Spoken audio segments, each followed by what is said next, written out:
primer on soils because we're talking about climate adaptation as well as climate mitigation.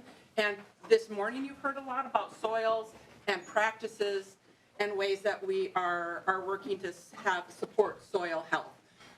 This is important because about 75% of the carbon on land is actually in the below ground pool. So the soil is really where we find the most of the terrestrial carbon. And then, you know, of course, trees and plants and other things above ground are about 25%.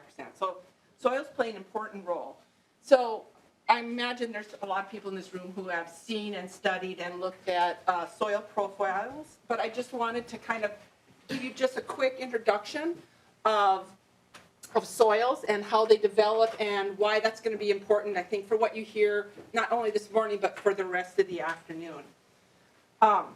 In Minnesota, we were glaciated, and that is really the basis of a lot of our soils. If you'll take a look at this soil, this is called esterville.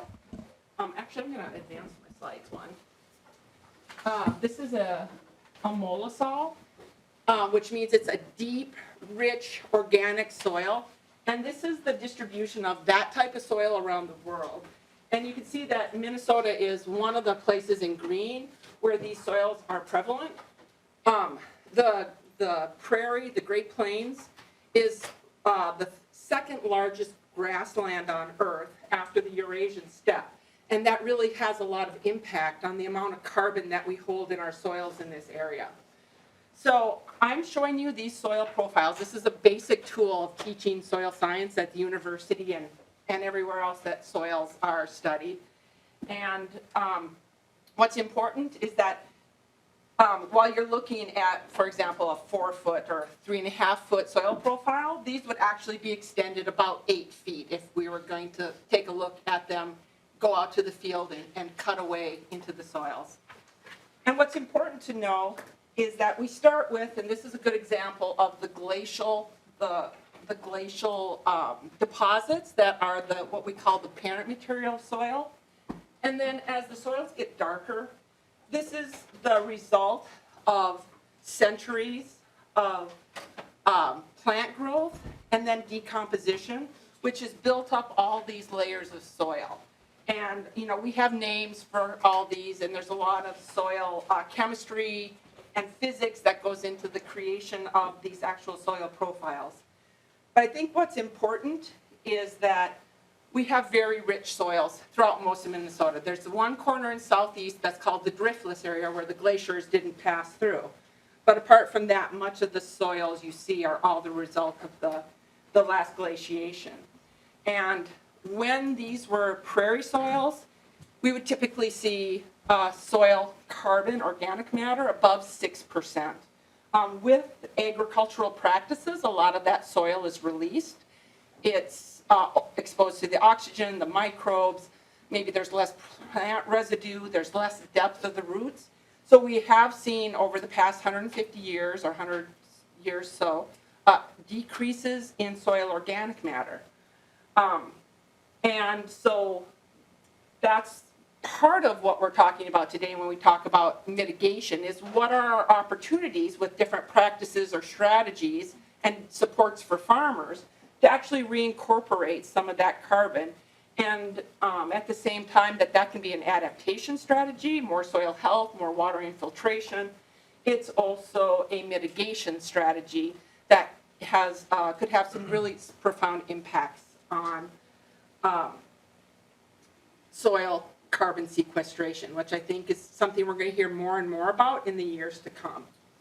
So I wanted just to point out that thank you to the legislature, we do have a state soil, it's Leicester. I didn't bring an example of that along, but in addition to having loons and blueberry muffins, we also have a state soil. So I think Minnesotans can have really thought through the value of our soil resource and are proud of it, and I think there's just a lot of opportunity for any future climate implications. So, thank you. I'll move these aside. Sure. Yeah. Kathy? Yes. So would you explain what's the difference between that sample and that sample? Why does it look so different? Well, that's really perceptive. I took one soil that is actually an agricultural prairie soil, and it has a much deeper part of the organic carbon. Soil scientists generally talk about an acre furrow slice, which is just that top 7 inches of soil. And this is actually over a forest soil, which will have more of the gray profile, which is more the clays and a little bit less organic matter in the soils themselves. So yeah, this is what we'd see in an agricultural kind of prairie-based soil, and this is what we might see under a forested landscape. Thanks. Yeah. How many years are represented there? 12,000. 12,000 years? Yes. From the time it becomes parent material till the time you have that strong upper layer. And we've done some of the calculations on how much carbon we can sequester, and I think those estimates are pretty conservative because, like, as soil scientists, just looking at that top 6 to 7 inches, when in some cases we'll have 3-4 feet of organic soils on some of our prairie and agricultural lands. So there's just a tremendous wealth of organic carbon that is already in those soils. Okay. Thank you. Thank you. I'm just going to wait a couple of minutes. Start at 1.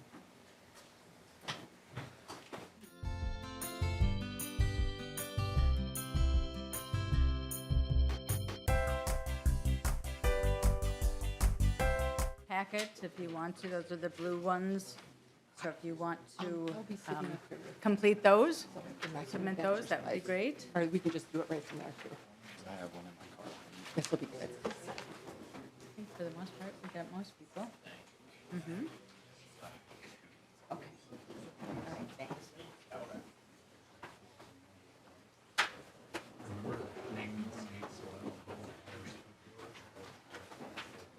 Easy to kick me out. And then a reminder that we have, so I have the RFA bill here. If anyone wants to sign on to that. I'm gonna suck it in and oh, big.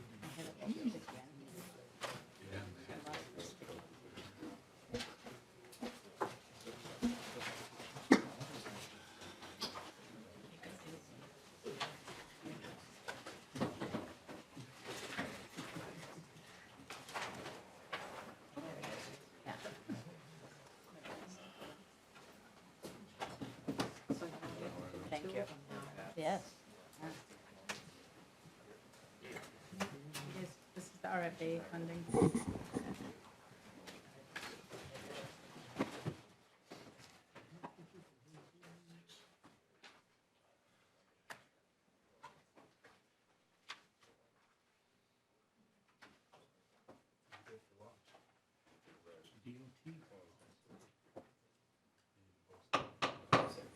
All right, we're calling together again the House Ag and Food Finance and Policy Division.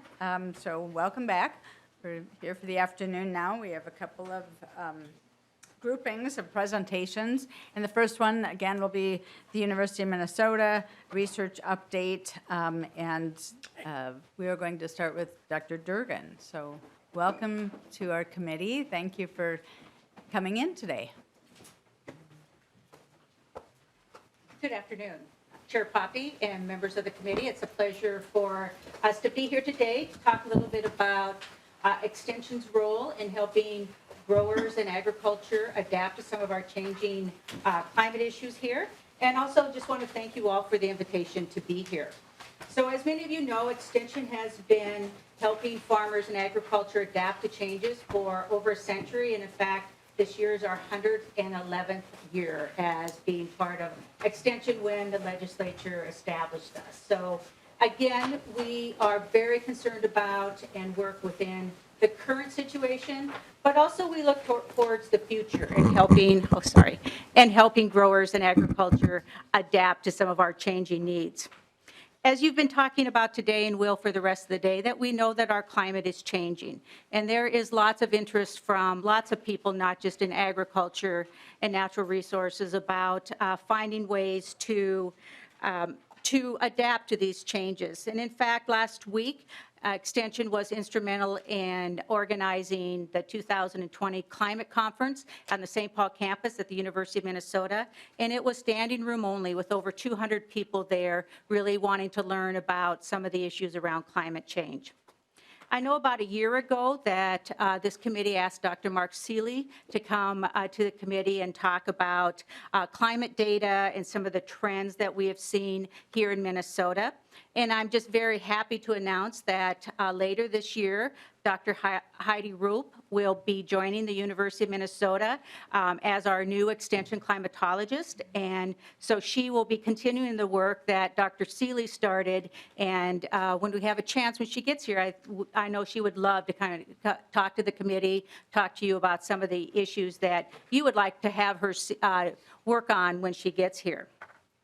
Today, I'm very pleased to be here with several of our Extension faculty and educators to discuss how Extension, again, is helping farmers and agriculture respond to climate change, to develop mitigation practices, strategies, and opportunities. Three of our faculty presenters today, Dr. Wilson, Peace, and Armstrong, were hired at the university because of the program that many of you supported a few years ago, the Ag-REAP program. So because of the Ag-REAP program and that funding, we've been able to add this capacity to Extension to really help us address some of these pressing issues. So for all of you, we just want to let you know that we appreciate that additional funding and your help in really building capacity within Extension. We also have a couple of other speakers that will talk about extension programs in renewable energy and also extension programs with Forever Green. I know you've heard a lot about Forever Green, and as we know that the research needs to be conducted in Forever Green, but we also need that educational piece and how to make sure that the research goes out to the farmers and the agricultural community to be used. So with that, I look forward to your conversations today and the discussion that we have, and I will go ahead and turn the mic over to Dr. Drager. So thank you very much. Thank you, Dr. Drager. And Dr. Drager, welcome again. Thank you. Chair, members of the committee, grateful to be in front of you today talking about how University of Minnesota Extension is working with farmers to understand their needs and to help create programming throughout the state on how farmers can adapt to a changing climate. And so what you'll hear today are both adaptation as well as strategies that would work for mitigation for the farmers in our state. Extension has the capacity and is working with the state agencies as well as the farmer groups and the nonprofits throughout the state to provide research-based information, education, and programming throughout the state. And Extension is responsive to the changing climate. As Dean Durgan said, Mark Seeley is the Extension climatologist with decades worth of data so that we can really base our decisions and our strategies and our programs on what we're seeing and what we are modeling and projecting for future climate. And there's a lot of other, you will hear some of our technical work today, some of the work with nutrient management and water management, as well as clean energy, energy efficiency programming. And in addition, we also take an opportunity to ask farmers what they're seeing, what their needs are.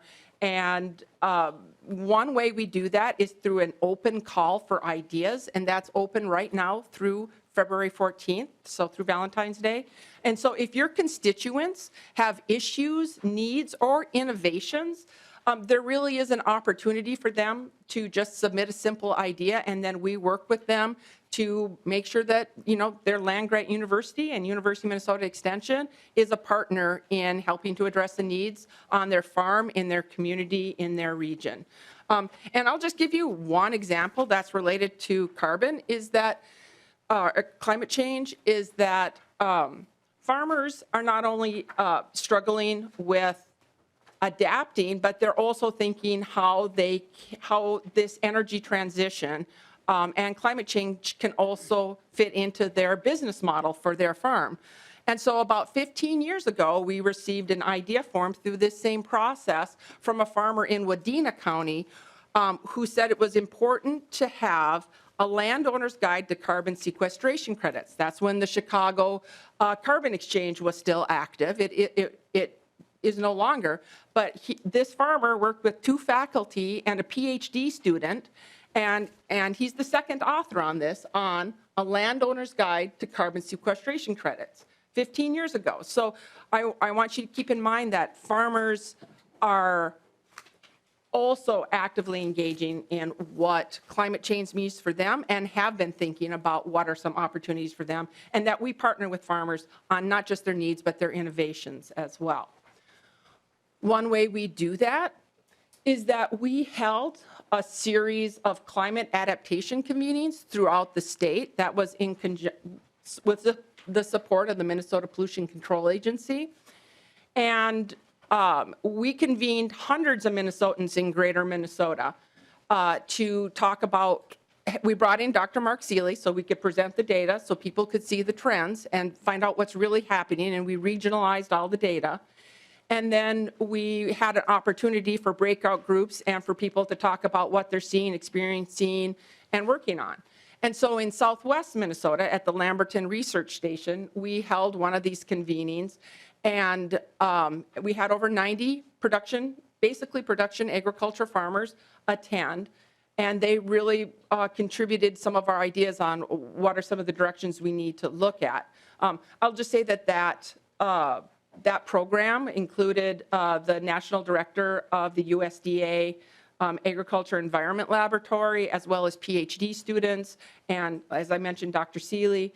And it was filmed by PBS, public television, and when I was looking up for this presentation, that show was picked up by WGBH and a couple of the nationally known public television stations, and it's called Farmers Leading the Way, Climate and Agriculture in Southwest Minnesota, which gave us an opportunity to have that two-way flow of information between the farmers in the community as well as university expertise. So we've heard some presentations from the agencies, and you've already seen a number of graphs, and this is the only graph that I'm going to show you today. In fall semester, I taught a course called Transitioning Minnesota to a Carbon Neutral Economy, and this was one of the topics of conversation was, how are we going to achieve our goals for climate mitigation?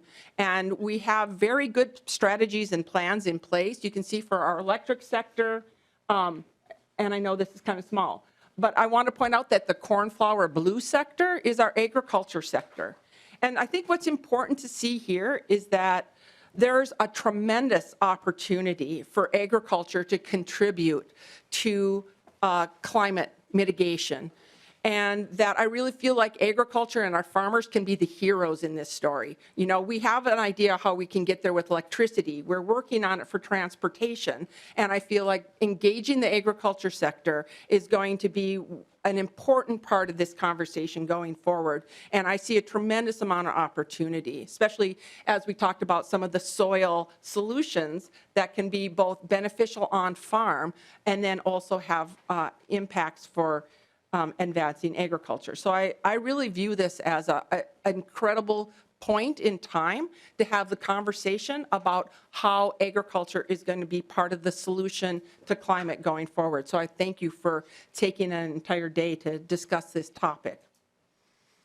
And so over the next 5 presenters, you're going to hear some of those strategies on how we're both working with farmers today so that their practices can be adapted to a more variable, extreme, and changing climate, because farmers need our help today and not just projecting in the future.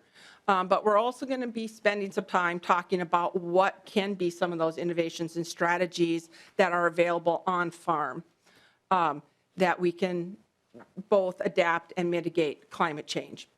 And so we'll be talking about some of those practices, whether they are cover crops or reduced tillage or various nutrient management. And then you'll also hear some of the innovations that we are looking at as well. And so with that, I think we will move on to our first presenter, Dr. Lindsay Pease, Assistant Professor. Welcome to the committee, and just state your name first before the presentation. Thank you, Madam Chair.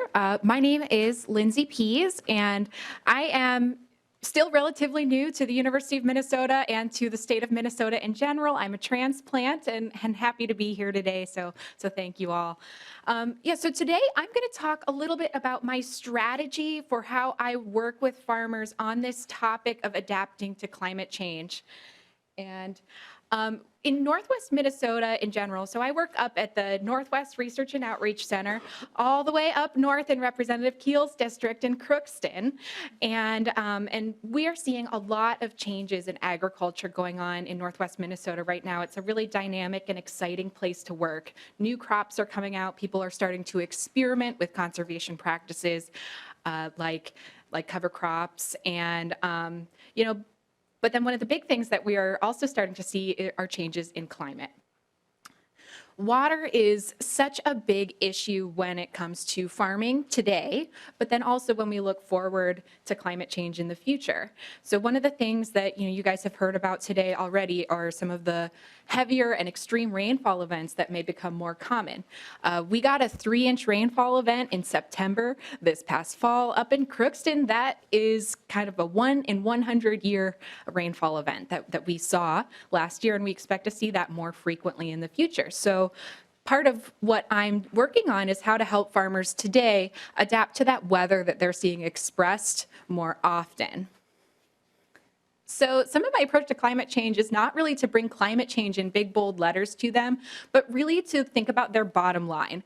How are, moisture on the landscape, how is that going to affect the decisions that they're making on a season-to-season, day-to-day basis? So this is actually, strategizing spring fertilizer application after a wet fall. This is a talk that I gave just 2 weeks ago up in Crookston at one of our research updates. And this doesn't say climate change in big, bold letters, but what I was trying to do here was trying to get guys to think about, okay, so it was really wet this fall. You didn't necessarily get done what you planned to get done. So what are the things that you need to be thinking about in the spring moving forward? And just putting that idea in their head that we are going to be having a wet spring after the wet fall, and this is going to happen more frequently. So what are the things that they need to be thinking about? And then me as an extension agent, how do I prepare that programming in advance to help them adapt when they see it? So the other thing that I like to think about when I'm planning how to help farmers adapt to climate is also think about what are some of the responses that they may have when they start seeing wet season after wet season. And I think drainage is one of those big things that we are going to start seeing. We're already seeing it move northward and westward into the Red River Basin, where historically we really didn't see it. But I also think that this does provide an opportunity. There were a lot of guys that came up to me after this last fall and said, if I didn't have tile drainage in my fields, I would never have gotten my work done. So this is it can be kind of a touchy issue because I understand the concerns with it, but at the same time, it's a really important tool in the toolbox. And I'll also say I come from Ohio, and actually in what was historically the most intensively drained region of the whole United States, in Northwest Ohio. I didn't grow up on a farm. I grew up in the suburbs. We had a huge drainage ditch just right in our backyard. So some of what I grew up surrounded by drainage, and I know that drainage can be part of a bigger solution. It does not have to be a controversial topic. But what's important is that you have to plan it and manage it appropriately. And we have a lot of tools already from the conservation drainage standpoint that can help farmers manage this drainage water. So, for example, actually, I'm sorry, it's okay. So in this picture that's on the screen, I'm showing this is a wheat field. It's after harvest, and there's standing water in the field. But this standing water in the field at this point in the season, if all the field work's done, isn't a problem. So we have strategies like controlled drainage that can help farmers manage that drainage, drain when you need to, but then conserve water and store it on the landscape when it's not causing any damage to your operations. So this kind of way of managing, we really consider as a philosophy of conservation drainage. And like I mentioned, we have a lot of tools already in the toolbox and a lot of great research going on here at the University of Minnesota on some of these practices. So that's some of what we are helping farmers do is planning ahead and managing their drainage water. It's a resource and it's a valuable one. So we're trying to get people to think about it in that way. The other thing that I did to really help bring this idea of drainage to people of Northwest Minnesota is I actually this past fall installed drainage plots at the Northwest Research and Outreach Center right in town, right in the north end of town, kind of, and actually got a front page newspaper article in the Crookston Times about it too, which was really exciting because that gave an opportunity not only to communicate to farmers, but also with the general public. This is why drainage may be needed. These are some of the concerns. And the beauty of having this at the Northwest Research and Outreach Center is that we can bring this message and we can be open about it in a way that a farmer may not want to be. We can say, this is what we're losing fertilizer-wise in the water. This is how much we're discharging. And we're planning to monitor all of that and really communicate that. And I really hope these will be a centerpiece and very engaging for the community, not just farmers, and around this topic of water management and adaptation to some of these extreme rainfall events. So with that, I just wanted to thank you all again today and just let's say move on to the next speaker. Thank you, Madam Chair. Thank you. And before we do that, Representative Miller has a question. Yeah, comment. thank you, Madam Chair. Just a real quick, probably more comment than question. This is an important conversation to have. Pattern tiling is very utilized and, in my opinion, very much needed in West Central Minnesota. And I think how a proper understanding of what pattern tiling is and what it affords as opposed to some older forms of tiling and stuff like that is very important because I see policies coming not only through this committee but other agencies and stuff that directly affect that ability to tile. And when I hear certain things about tiling that are incorrect with pattern tiling, I think that's why I applaud the work that you're doing, and I think more work needs to be done that way. Thank you. Okay, thank you. Thank you. All right, Representative Hansen. Thank you, Madam Chair. And I'm just wondering, have you looked at the, I think, 2 or 3 decades worth of research by Giles Randall at the Waseca Experiment Station on tile output, the water that comes out of the tile, and is that incorporated into your promotion of tiling? Yeah, Madam Chair and Representative Hansen. Yeah, thank you for your comment. Yeah, and I am very well aware of the work that has been done at the other research and outreach centers, specifically Waseca and Dr. Randall's work, and I'm really hoping to build on that. And some of the things we have planned, including a revision to the Minnesota Phosphorus Index, will actually incorporate some of this work that has already been done, and as we start to look at the impacts of tile moving forward. All right, Representative Anderson. Thank you, Madam Chair. Just curious, Dr. Pease, what strategies have you and farmers come up with to look at fertilizer this spring with water standing in fields? Any golden answers or solutions? Madam Chair and Representative Anderson, I think the challenge is that there is no silver bullet, as we like to say. That's always it's always the challenge, and it really comes down to working with producers on an individual basis and looking at their fields and looking at the fertilizer levels and saying, can you skip a year? Can you skip a field? And can you save time? We know that broadcasting fertilizer is a little bit less efficient on the quantity you have to use than to inject it or incorporate it, but I think it really comes down to working with individual producers in their system. So that is kind of a personal interaction that we need to have around that. All right, thank you. Thank you for the presentation. And Dr. Drager, you'll introduce the next person, or they'll just come down? Okay.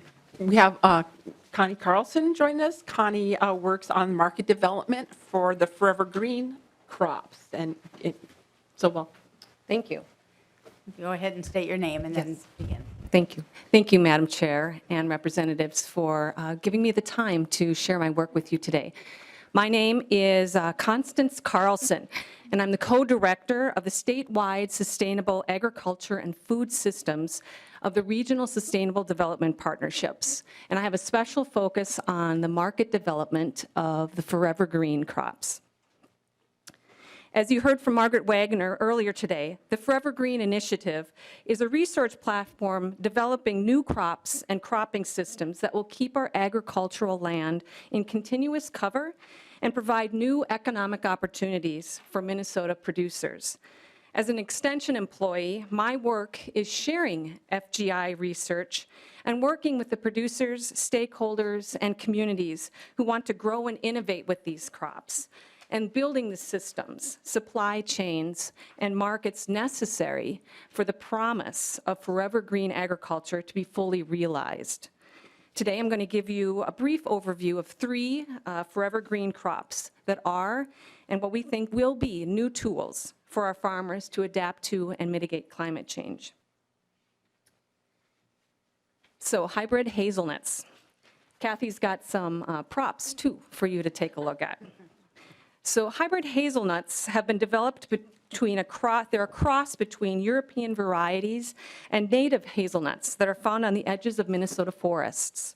Once established, the resilient and disease-resistant hybrid hazelnuts will produce for several decades, providing a nutritious and delicious oil and protein source and considerable ecosystem services, including continuous living cover, carbon sequestration, water filtration, wildlife habitat, and shelter belts and windbreak protection.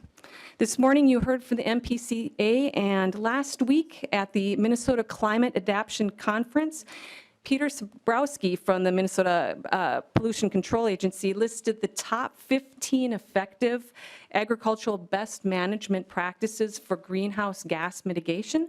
And at the very top of that list was planting shelter belts and windbreaks, which have the potential to mitigate 2.69 tons of greenhouse gases per acre per year. Pictured here are hybrid hazelnuts in hedgerows with alleys. This production system helps producers add diversity and woody perennials to their farm enterprises and incorporate long-term continuous living cover. Seated here is Linda Meschke, a Minnesota hazelnut grower, and agricultural leader. She's sharing information about that big piece of equipment behind her that she uses and shares with other growers to harvest her 17 acres of hazelnuts in Fairmont, Minnesota. Listening in are growers, processors, RSDP staff, and Lois Braun, a hazelnut researcher from the Forever Green Initiative. That same day, as part of the same extension event, Lois shared hazelnut production information with a room full of growers and commercial stakeholders interested in growing and using hybrid hazelnuts. Linda, Lois, my RSDP colleague Greg, and I are all part of a USDA NIFA Specialty Crop Research Initiative grant that awarded a multi-state team $6 million to work with growers across the upper Midwest to develop clusters of hazelnut production. These clusters will add more acres of hazelnuts and foster cohorts of growers who will work with researchers and each other to share best practices and deliver supply chain efficiencies. So you and I will be able to enjoy more products like the oil that's coming around and that is available on retail shelves around Minnesota. So next crop is Kernza, which I think many of you are already very familiar with. Here you see a field day held on an organic farm in Madison, Minnesota last July. This sign still sits out in that Kernza field today on a cold winter January night day, reminding those who encounter it that perennials with their deep root systems continue to do important soil food web work, even through the dead of winter. Kernza and other forever green crops are not being developed to replace our current corn and soy systems, but rather be new tools to enhance that system, increase crop diversity, incorporate continuous living cover, build soil health, and provide new economic opportunities for our growers and communities. This is a picture of Kernza ripening in a Minnesota field just before the August 2019 harvest. Minnesota has several hundred acres of Kernza growing across the state, and some of which have been cited in vulnerable drinking water management areas, like you heard about this morning. A key strategy for Forever Green is partnering with stakeholders and partners, many of whom you heard from today, to experiment with providing revenue to farmers that supports them in incorporating practices that provide climate solutions. My work plan over the next 3 years, in collaboration with my colleague Colin Curitin, includes strategic expansion of Kernza acreage in vulnerable water areas. This work of increasing grower clusters through an implementation program has been made possible through funding from you. Thank you. A lot of progress has been made on Kernza, and a lot more is in the works. The university released its first variety last August, aptly named Minnesota Clearwater, and will be releasing more seed this year. In August 2019, we captured important planting, harvest, and processing information on Kernza, and we will be sharing this information in a series of conference calls next month, inviting producers interested in growing Kernza to join the calls and connect with Forever Green researchers and experienced Kernza growers. The Madison Field Day was an exciting example of what the Kernza network looks like and who is part of it. We had growers from all over the state attend. Representatives from Annie's Organics flew in. Sandy and Jay from St. Paul's Bang Brewing drove their beer truck all the way across Minnesota. Tracy from the Birchwood came out. Several soil and water conservation districts were represented. Leadership from the Sustainable Farming Association, Minnesota Farmers Union, and the Land Stewardship Project attended as well as seed cleaners, AURI, and a food-grade grain processor who returned a month later to watch the harvest. Carmen Fernholz, the farmer featured in the center of that picture, hosted the field day, and he has partnered with the university and mentored growers for decades. His example is the model we follow and advocate for as we build the Forever Green program. The last crop that I'll highlight is winter camelina. Winter camelina is not a perennial, but rather a new winter hardy annual oilseed that is planted in the fall, keeping the land in cover through the winter. It starts growing again in early spring, an optimum time for active growth, especially as our farmers experience the heavy rainfall that we've been talking about today. That's preventing them from getting into their fields. Winter camelina will help farmers better manage those big rainfalls and longer dry periods by increasing soil organic matter. And here you see camelina growing through between rows of soybeans. Next slide. And though you are probably accustomed to reading about Kernza in the news, I think you should get ready for winter camelina.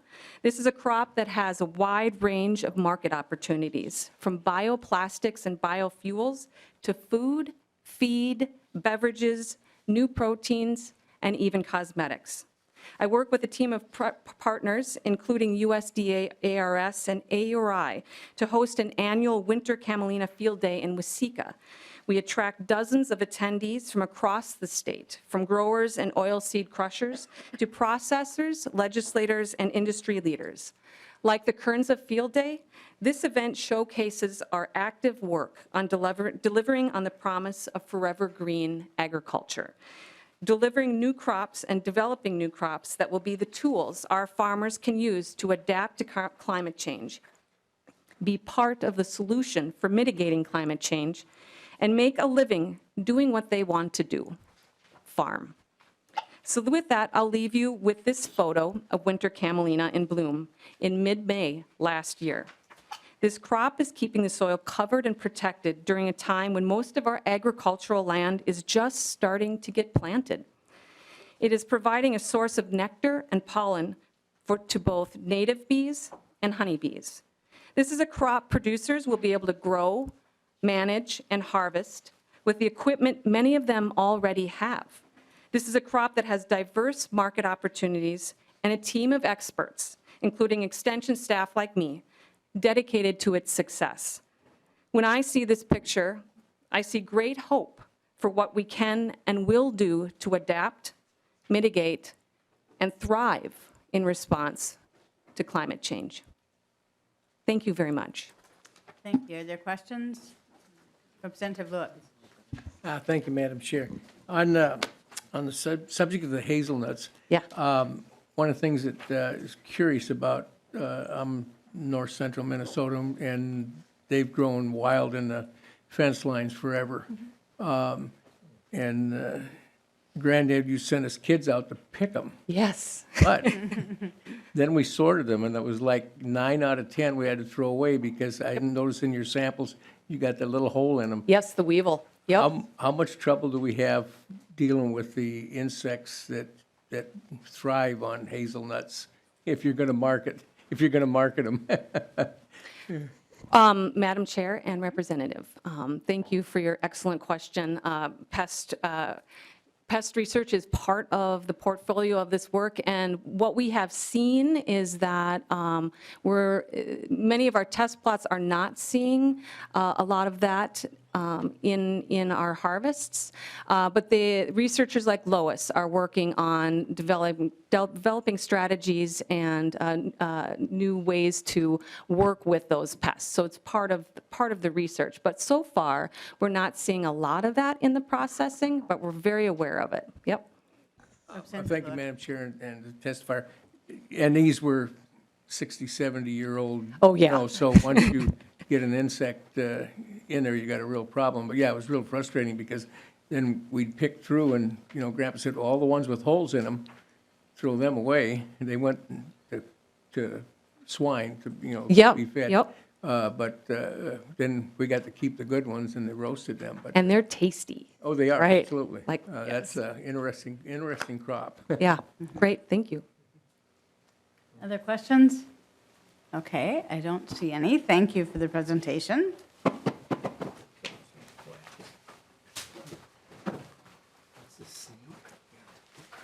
So welcome to the committee. Just state your name before you begin. Madam Chair, Representatives, my name is Fritz Ebinger. I'm the Program Manager for Rural Energy Development. If I have any butterflies in my stomach, it's because I was raised as an Iowa Hawkeye.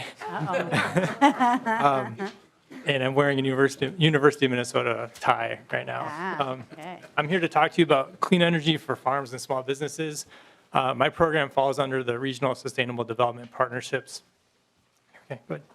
Our SDP has 4 major focus areas: agriculture, food systems, natural resources, resilient communities, and clean energy, also known as CERTs. Next slide. Our mission is to connect individuals and their communities to resources they need to identify and implement community-based clean energy projects. And we do that with Minty Fresh Breath. I work in particular with farms and rural businesses on a range of matters. We help in 3 primary ways, 3 platforms. We can deliver hands-on assistance where we come out to the farm or the business, kind of check out what kind of infrastructure they have there. We sit down with folks for coffee. Secondly, you can connect with us on the web. We have a host of guides and resources and calculators for helping people think through projects. And then thirdly, we do learning opportunities where you can come out and check out a solar installation or maybe a dairy barn or something like that that has some new energy efficient technology in it. Our 3 primary partners are the Minnesota Department of Commerce, the Southwest Regional Development Commission, which is our legacy partner. They obviously saw the first wind energy development and have the most experience, and also the Great Plains Institute, which is a policy group in South Minneapolis. Thanks. This is how we work. I'm statewide staff, so I cover all 4 corners of the state with 6 other colleagues. We all are seated in the University of Minnesota St. Paul campus, which I contend is the more beautiful campus. We have steering committees that you can see in those different blue-colored regions, and we have one regional coordinator that works with all those, and those folks deliver us the ideas that come out of their communities, and anyone is welcome to join those steering committees. We have a range of either business owners, utility personnel, local educators. It doesn't matter. The more the mix, the better. So what do we do? How do we serve Minnesotans? We do a lot of campaign work. And when I say campaign, we're talking about energy efficiency campaigns. This is an example that we started out in 2014 called Gobble Up the Savings. This is where LED lighting was on the kind of the leading edge technology at that time. I was the person who was responsible for a card grant that came from the Department of Commerce that studied LED lighting impacts on poultry barns. And what we came out with was basically an 80% reduction in kilowatt hour savings with a arguably improvement in production. So those two factors lit up the eyes for lots of different farmers and started pushing LED technology into the barns. So following that, we partnered with the Minnesota Turkey Growers Association to implement and promote the technology in different farms. Thanks. We do a lot of outreach and educational partnerships. This is an example that we have with McLeod Cooperative Power Association, where we surveyed all of their farming membership to identify what kind of energy consuming technology they have in their barns. Delivered a lot of energy information, talked about farm energy assessments to help farmers identify what are the smart business moves they can make in terms of maybe switching out a compressor, maybe redoing their ventilation system to introduce a higher efficiency ventilation and so forth, and also pushing them towards conservation improvement program rebates, farm lighting rebates in particular. We have cute names for all of our campaigns. This is called Bagging Energy Savings, where we performed outreach for over 100 rural grocery stores based on a survey that was captured by our colleagues in the food systems sector. We were promoting energy efficiency in HVAC systems and refrigeration. If you look at the picture on the right, that's a picture of a doored produce cooler, which has the dual benefit of reducing kilowatt hour consumption for the business, but also extending the product life for that fresh produce to keep those fresh foods on the shelf and reduce the operating costs for the rural grocers out there. Thanks. I spend a lot of my time visiting farms. I get a lot of calls from livestock farmers that are interested in solar. They tend to have higher energy consumption because they tend to mechanically ventilate their barns. It's a general trend that we're seeing as farmers want to try and keep out more pathogens and control to kind of buffer against temperature fluctuations. So they're embedding implicitly a higher energy cost by moving more air, especially in the June, July, and August months. We're seeing some pretty impressive pairings between solar energy and livestock facilities because it's sunnier in June, July, and August in Minnesota. It's also when we have our longest days. Just by example, we deliver them essentially like a financial pro forma where we show them what solar is going to produce during what months in their area, and then also provide them a cumulative cash flow over the system of the solar array. I'm sorry, the life of the solar array. Oftentimes, if a farmer can capture the depreciation, if they can use the federal income tax credit, which has not been the case lately, they do get a pretty attractive scenario. What I'm showing you is the best case scenario where they win a REAP grant and they maximize all the tax credits. More often I see something fall around the maybe 8 to 12 year range, which for some farmers works and others it doesn't. So on that end, when we're talking about money, we're trying to help farmers identify ways to fund these projects. We talk a lot about the Property Assessed Clean Energy Program, which is routed through two primary partners, the Rural Minnesota Energy Board and the St. Paul Port Authority. Effectively, it's a loan that the St. Paul Port Authority or the Rural Minnesota Energy Board will give to a farmer for up to 20% of their tax assessed value to do a clean energy project. It sounds complicated, but essentially what it means is that they're going to take out a tax loan, so to speak, and slap a special assessment on their property tax to pay for that project. It sounds complicated, but the margin is between the reduction in the energy consumption, which is higher than the increase in the tax. So it works. These projects are designed to cash flow. The other primary funding source we talk about is the USDA REAP program, which is 25% grant off of the labor and equipment for an installation. It's been a really attractive program for a number of years for farms. We've also seen applications drop because of the poor farm economy recently, but it has been a stable farm bill program for quite a while. There's one that I didn't put on here that I think is also really effective. It's the Minnesota Livestock Investment Grant Program, which funds up to 10% of a farmer's project who owns livestock facilities, making those energy efficient improvements or maybe redoing a parlor to embed those low energy technologies from the start. Thanks. I also do a lot of work with communities on renewable energy and siting. As you would think, farmers host wind turbines and solar farms. They'll host the vast majority of them. So I talk with all kinds of landowners and farmers about wind energy. I offer them resources and guides about how to think about a wind energy lease and option. It's a unique situation when somebody places a 50-page contract in front of you and you don't know where to start. So our job is to help walk them through the process and identify kind of the fundamentals, and then partner them hopefully with a knowledgeable attorney to help them maybe get a better deal. We also talk a lot about land use and solar energy. It's a common topic. Oftentimes, it's more of an aesthetic objection than anything else. I have yet to hear a farmer say, no, I don't want you to pay me a lot of money for letting me just look at a solar panel on my farm. On the whole, I would venture to say farmers appreciate that kind of development to leverage an additional revenue off of their field. So on that note, I'll add a couple of things. Production tax, that's okay. Did you want me to do the video? Yep, go ahead. I would say wind energy production tax brings $12.4 million as of 2019 on an annual basis, around $12.4 million to rural counties. And solar energy production tax payments bring around, I would say, another $1.4 million. So I think that's an important figure. That's inbound revenue for a lot of counties and townships that otherwise would not be seeing that. So on that note, we're going to show you a little bit of Farming video. today has been challenging. This is, kind of a blessing. The wind turbines are saving grace. There's upticks and downturns in business, and with new challenges, every day you adapt and have to correct with the market and be flexible. And these wind turbines are a great example of that. To try and keep as many dollars coming into the farm as you can. I've always been in favor of any renewable energy. The solar farm doesn't ask for anything in return. They don't need anything in return. Once the installation is built, they're pretty well done.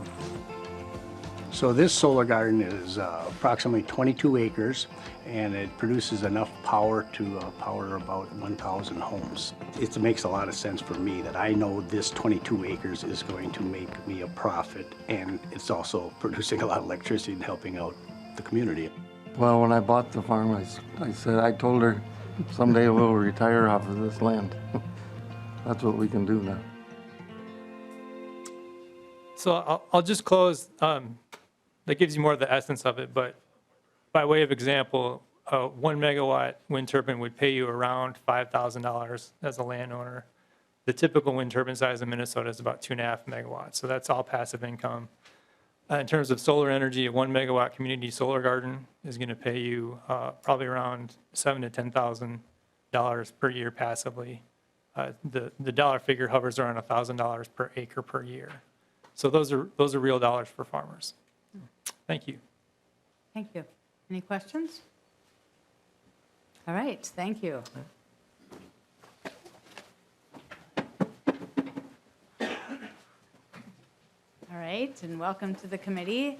Just state your name, please, and the presentation. Madam Chair, representatives, my name is Melissa Wilson. I'm an assistant professor and extension specialist at the University of Minnesota, and I focus on manure nutrient management. So one of the things that we know is I always have job security because manure just happens and we always have to deal with it.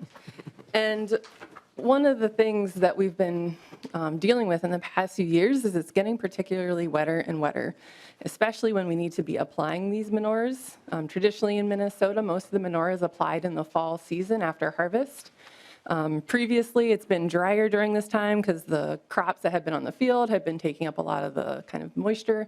So it was a good time to get manure applied. In the spring, it's a short time window. It's been a little bit wetter than in the fall, so not as much manure is applied then. But we know it's been getting wetter, and we've been getting these larger, wetter kind of rain events that happen all at once. So one of my goals in my program is how can we help farmers deal with these manure nutrients in this changing climate, these wetter conditions. So I want to talk a little bit about some of my research as well as my extension programming and talk about how we're helping farmers. One of the first projects that we've been working on is trying to integrate cover crops with manure application, particularly in the fall. Our idea was that if we can get growing crops or growing plants on the ground that have living roots that can take up some of those nutrients, hopefully we can conserve those nutrients until the spring. So here I have a picture showing us trying to get liquid manures applied underneath those living roots so that the cover crops can remain living and taking up those nutrients. This is a project funded by NRCS as well as Minnesota Corn Research and Promotion Council. We have 2 on-station sites where we're doing some smaller plots and a lot of different treatments to try to really figure out what kind of best management practices we can help farmers deal with on their farms. And we also have 2 on-farm sites as well in south central Minnesota where we're trying to implement this with field scale equipment and see how it's working in the real world.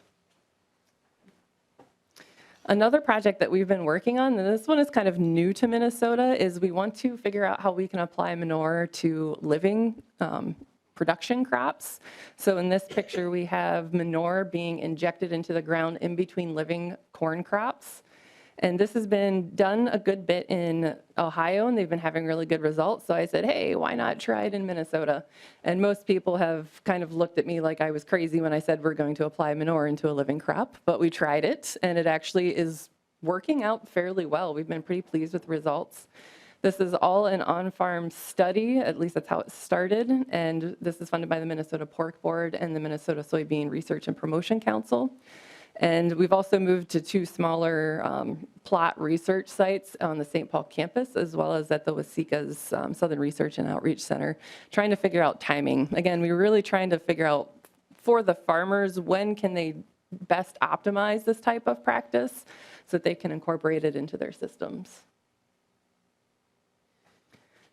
So those are both dealing with optimizing the timing of application. When can we get manure applied if you can't get it applied in our more traditional periods, like in the fall? Another project that I started when I first got here in 2017 or 2018 is working on what can we actually expect for nutrient release from manure. Unfortunately, manure is complicated. It's not like fertilizers where you can buy it, you know exactly how much you're getting for your nutrients. With manure, there's different forms that take longer to release. So in this study we're doing on station in small plots, we're looking at 6 different manure types. And let me tell you, finding 6 different manure types and getting them all to one field has been fun. But we're trying it out against commercial fertilizer, different rates, to see where these manures will fall out with how much nutrients they're releasing over time. So again, this is really applicable information because these recommendations haven't been updated for a couple decades now.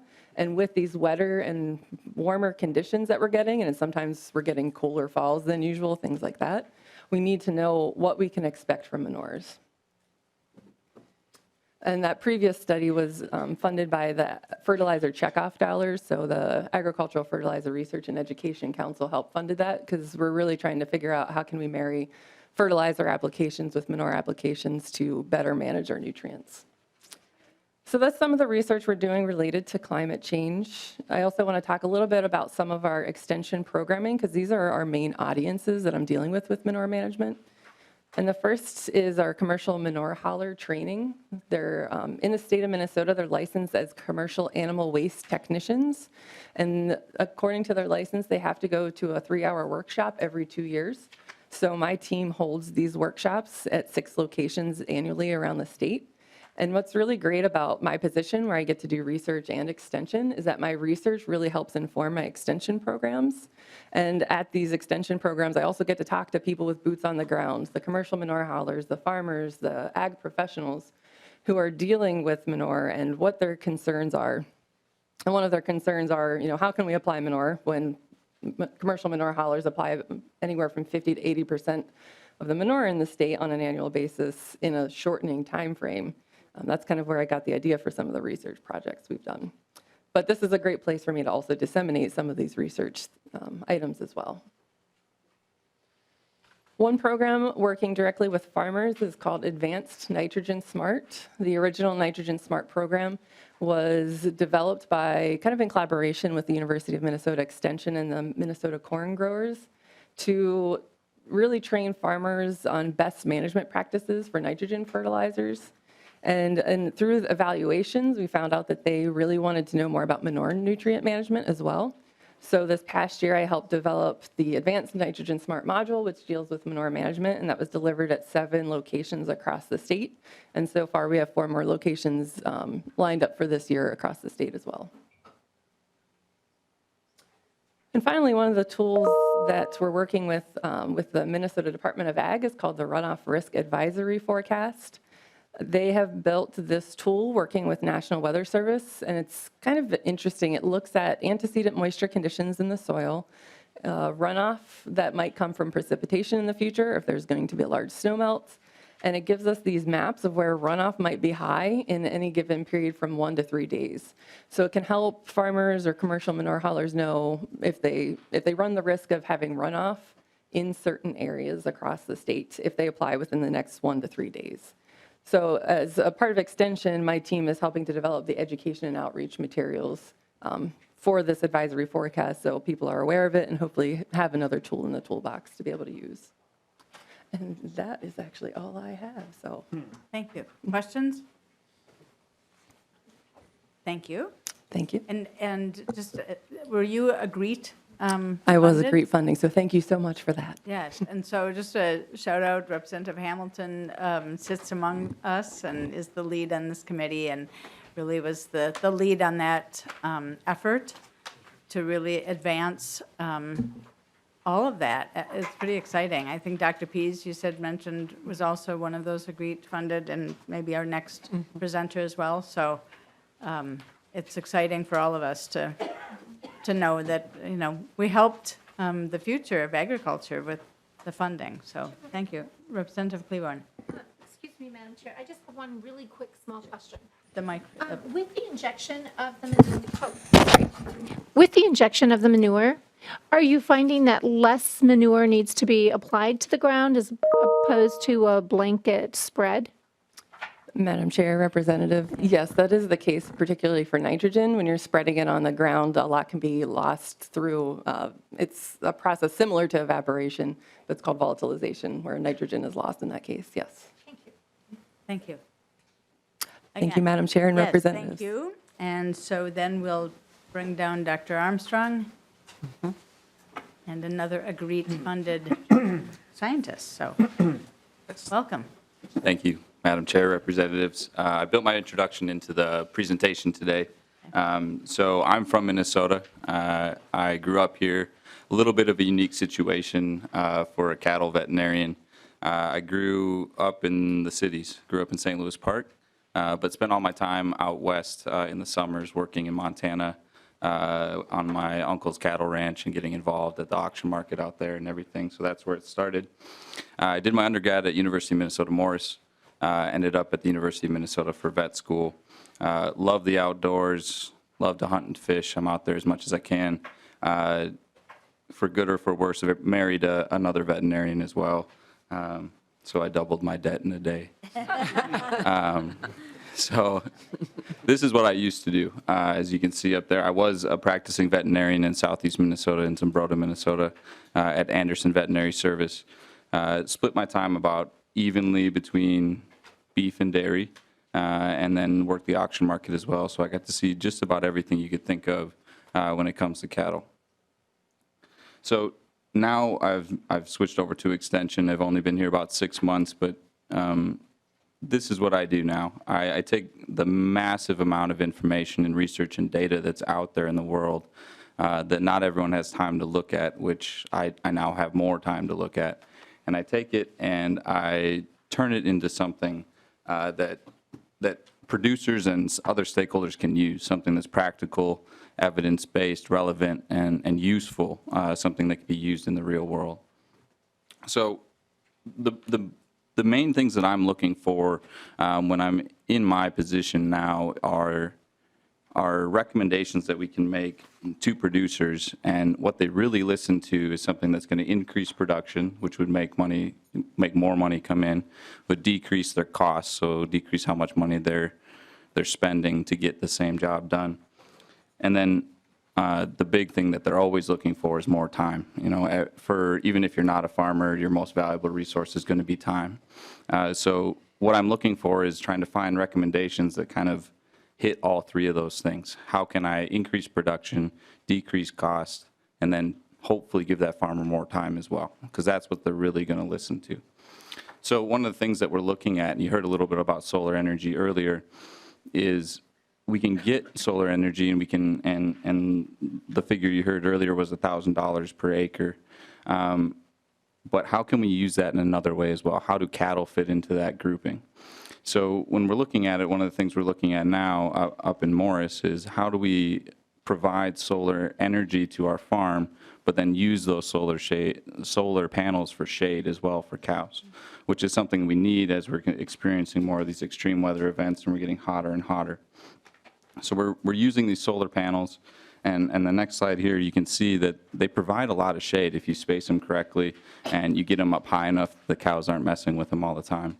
So they provide a dual purpose, and that's an efficiency that we're looking at, not only energy and shade for those cows, where I've got increased production for those cows, and I've got potentially decreased costs for that producer and increased revenue from the solar panels themselves. So we're hitting one of those recommendations that could potentially actually be listened to and have a high amount of compliance when we're looking at that. So another way that we're doing that is cover crops. So we haven't touched a ton on cover crops, a little bit with our winter crops that we talked about earlier, but for the most part, we're looking at how do we incorporate cattle into that whole system. We know the benefits of cover crops for soil retention and reducing how much compaction there is, and then we can even make that even better by putting cows out there as well. So what we're looking at is how does that cover crop system compare to the traditional conventional pasture system as far as production, because we can't just make a recommendation and know that it is better for the environment if we can't justify why a farmer should do it. So we're looking at how do we incorporate cows into a cover crop system, and then how does that affect all the way down to the other end where we're looking at manure management, because we're not hauling it out there anymore. The cows are doing that for us. So after that, we have to get it out to the producers, and so most of our programming is focusing on how do we get to the producers around the state and show them what we're learning with our research and show them what's out there that in just that vast amount of information and data that's there, how do we get all those things to the producers and actually get them to hear about these things in a timely manner. So we're always moving around the state. We're actually in the middle of cow-calf days right now, which is that upper left picture up there. So we toured the northern half of the state all last week, and I will be traveling the rest of the week in the southern half of the state to kind of talk about some of these things and talk about all these other things that we need to do. We have field days all the time as well, and we're trying to get around the state as much as possible and not forget about our neighbors that are so close to Canada up there. So what we're really talking about is efficiency. Efficiency benefits everybody. And when I'm talking about efficiency, the things I think about on a production system are we can produce more and use less, we could produce the same amount and use less, or we could produce less and use a lot less. So those are the three things that we're looking at when we're looking at a cattle production system, and that inherently benefits the environment as well as we look at mitigating some of this climate change. And so the focus is really how can we use less, and the way we can get a farmer to actually use less is to justify it in one of those three ways I talked about before. Increase production, decrease cost, or giving them more time to do something else that they have to get done. So really it's all about using less, and that's what we're trying to focus on and try to find those areas where we can use less, but it's also a benefit to that farmer. So when I think of efficiency, again, it's just kind of reiterating all of this. Efficiency equals money. And that's what farmers are going to listen to besides giving them more time. And the best way to do that, in my opinion, and maybe I'm biased, is through happy cows.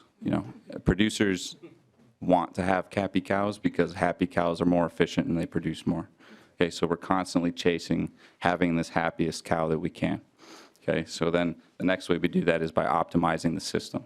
And that's where this dual purpose use comes in, where we're trying to efficiently use the land and everything else that we have as a benefit, and then inherently that makes happier cows as well.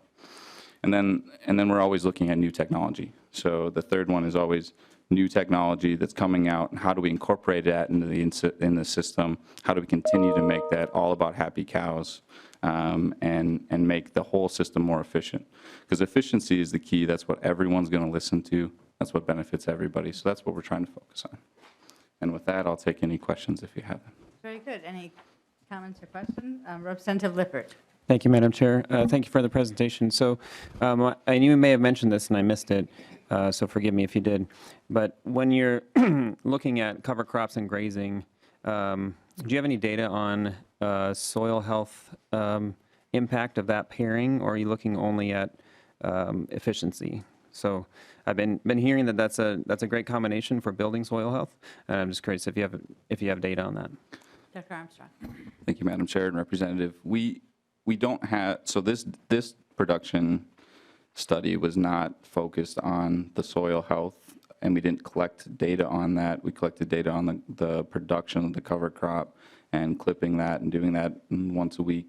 But the soil health is so well established, we didn't feel like we had to. There's so many studies that show you that putting the cows out there and just the act of having their feet in the ground, and then actually having which crops you pick. So we usually pair either a radish or some kind of,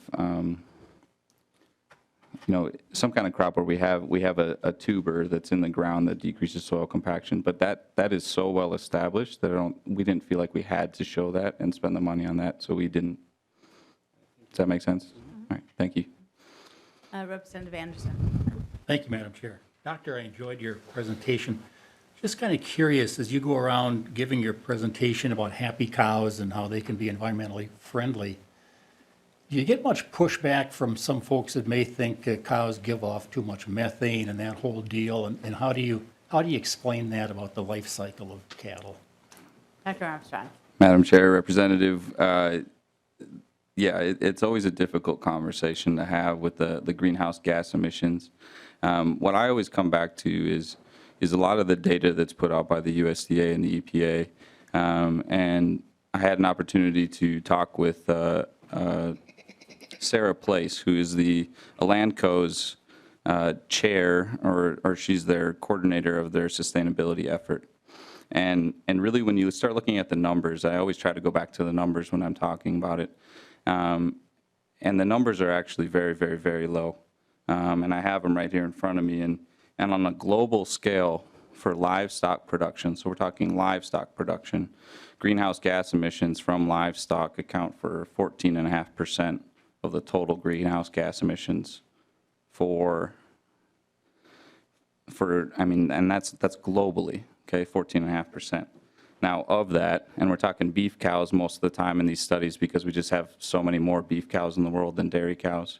And in the U.S., our beef cow inventory could be anywhere from 85 to 95 million, whereas our dairy cows are only 7 to 9 million.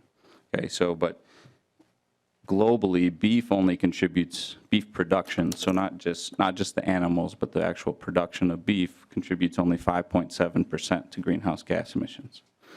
And then when you take that to the U.S. level, U.S. beef only contributes 0.5% of global greenhouse gas emissions. So that's where I always come to. And there's more studies out there, and White and Hall did a pretty cool study in 2017 where they took to the United States and they basically studied a hypothetical. What if overnight everyone became a vegan? Okay, everyone's a vegan overnight and the cattle magically disappeared. Okay, so the cattle just magically weren't there anymore overnight. Snap your fingers, they're gone. Global greenhouse gas emissions from the U.S. becoming vegan overnight and all the cattle disappearing would decrease by less than 0.5 percentage point. Okay, so I always come back to those numbers when I'm talking about it, and really what it comes down to, it really doesn't matter what you eat or what the cows are producing because it's such a small percentage of what's actually happening out there. Thank you. That was a good question. Thanks for the response. Anybody else? Otherwise, thank you. And Dr. Drager, thank you for the grouping, the presenters here. And like I said, AGREET is an important aspect of what we've done in the last couple of cycles here, and we should be proud of it. So thank you. Thank you. appreciate the university's presentation. Okay, so we're able to move on. Okay, so we have a number of people, and so I don't know if you want to just move up to that location. We don't necessarily have to have everybody coming up at the same time, but we're going to start. We've got a few people to talk about a discussion of how farmers are looking at new practices to adapt to challenges associated with and contribute to solutions to a changing climate. So, Ann Schwagel, we'll have you just step up there, and maybe Mike Peterson as well can sit up there, and then we'll kind of go through as in a couple of groupings, and whoever wants to, I think. All right. We're good? So, Okay. welcome, and just state your name before you begin, and we're glad to have you today. So Sure. thank you. My name is Ann Schwagel. Chair Poppy representatives, thank you for having me here today. My name is Ann Schwagel. I'm an organic grain farmer from the Browns Valley area in Big Stone County. Along with cropping, my husband and I run a small herd of pastured hogs that we direct market to consumers. Over the last 2.5 years, I've been fortunate enough to travel with the World Farmers Organization in their gymnasium program, which is a capacity and leadership building program for young farmer leaders around the world. Our program culminated in December when we traveled to the UN Climate Change Conference in Madrid, Spain. There, our objective was to continue to lobby for the Climakers program. Through this program, WFO and its member organizations, of which Minnesota Farmers Union and National Farmers Union are members, we're lobbying to create a dedicated farmer-driven climate agenda on the international policy level. Farmers are in the unique position of being both forced to adapt to and have the ability to significantly mitigate the effects of climate change. All solutions to climate change, though, are local. I'm not sitting here prescribing a one-size-fits-all solution for farmers, and we need full participation and buy-in from family agriculture. There's a wide-ranging toolbox farmers can use to increase our efficiencies and resilience. Farmers want the flexibility to be able to choose the tools that best fit their operation. Back on my farm in western Minnesota, my husband and I have been taking our own steps to tackle climate change and its effects on our farming operation. Since moving home in 2013, we have transitioned our land to organic production and have reduced our tillage to minimize soil disturbance. Reducing tillage is important to carbon sequestration because tillage releases carbon from the soil. And according to an EPA study released in 2017, 68% of greenhouse gas emissions in the United States in agriculture come from our soil management practices. We have also increased our crop rotation from a 3 to a 4 to 7 year rotation to increase our soil health and organic matter. We use cover crops following our cool season crops to minimize soil erosion over the long Minnesota winters, capture nutrients for the following cash crops, and reduce compaction in our organic cropping system. We've utilized federal programs through NRCS such as EQIP to develop a grazing management plan to integrate livestock back onto the land after all the fences were taken out by our fathers and grandfathers. This allows us to plant perennial pasture land on marginal ground, protecting it from erosion, sequestering carbon, while keeping the land economically productive. You'll hear those things repeated over and over by me. I feel like a broken record sometimes. We are looking to the future at becoming Minnesota Water Quality Certified through MDA to document our existing conservation practices, learn about new opportunities to improve our soil health, and also prevent future regulatory surprises. However, as beginning farmers in a down farm economy, incremental steps seem to be the best we can do. Establishing and supporting the next generation of farmers is not only important to securing the future of farming, but also ensuring that farming's climate mitigation potential is achieved. Economics seem to be our biggest barrier to making dedicated strides at addressing climate change. It is difficult to make investments in the farm, whether it be in further no-till implements, on-farm energy production, or more precision ag equipment to increase our nutrient and fuel efficiency when you're just making ends meet. It's frustrating to have a clear vision about existing technologies that can help, but not have the financial resources to implement those best practices. We are not waiting for new technology. We just need to be able to afford to implement it. Young and beginning farmers are especially vulnerable because we tend to be in weaker financial positions than our older and more experienced counterparts. The unfortunate reality of this economic situation is that in order for farmers to make the rapid changes that are critically necessary to respond to a changing climate, we are going to need some form of support. And that support can come in many different places, from federal, private, and state resources. In Minnesota, we are proud to support many programs already helping farmers: the Forever Green program, farm business management to help make smart investments, and the Minnesota Water Quality Certification Program and associated grant funding. However, the looming challenges are massive, and more investment in ag innovation and implementation is necessary. Farmers have critical on-the-ground experience and look forward to being your full-fledged partners as we look forward together. Thank you for your time. I'm happy to answer any questions you might have. Thank you, Ms. Schwegel. I don't see any questions right now, but you never know, by the end, I'm there may here. be other questions. So thank you. So we'll go to Mr. Peterson. Yeah, thank you, Chair Poppy and representatives here. I appreciate you having this committee. Along with my wife and 2 sons, we run about 800 acres of corn and soybeans and hogs just outside of Northfield, Minnesota. I'm also a Minnesota Farmers Union member here and glad to have that organization on our side. Today I'd like to briefly talk about some of what I'm doing on my farm, opportunities I see in the future, and barriers I'm facing as I work to make investments in energy efficiency, and also our soil health's ability to curb erosion, sequester carbon, and in turn help the climate. Some of those practices include zone tillage that we use on our farm. We till a small strip and place our fertilizer strategically where we're going to plant the row of row crops, primarily soybean ground going into corn. Also, we do no tillage practices for our soybeans. Have been for many years on that. That's been successful, and we also enjoy. We feel better soil health because of that practice. We split apply our nitrogen, which means some is put in the zone in the spring to get the crop going, and then during the season we'll make another application of nitrogen when the crop needs it, to try to keep the so we don't over apply early and get leaching through early spring rains and whatnot when the corn can't utilize it.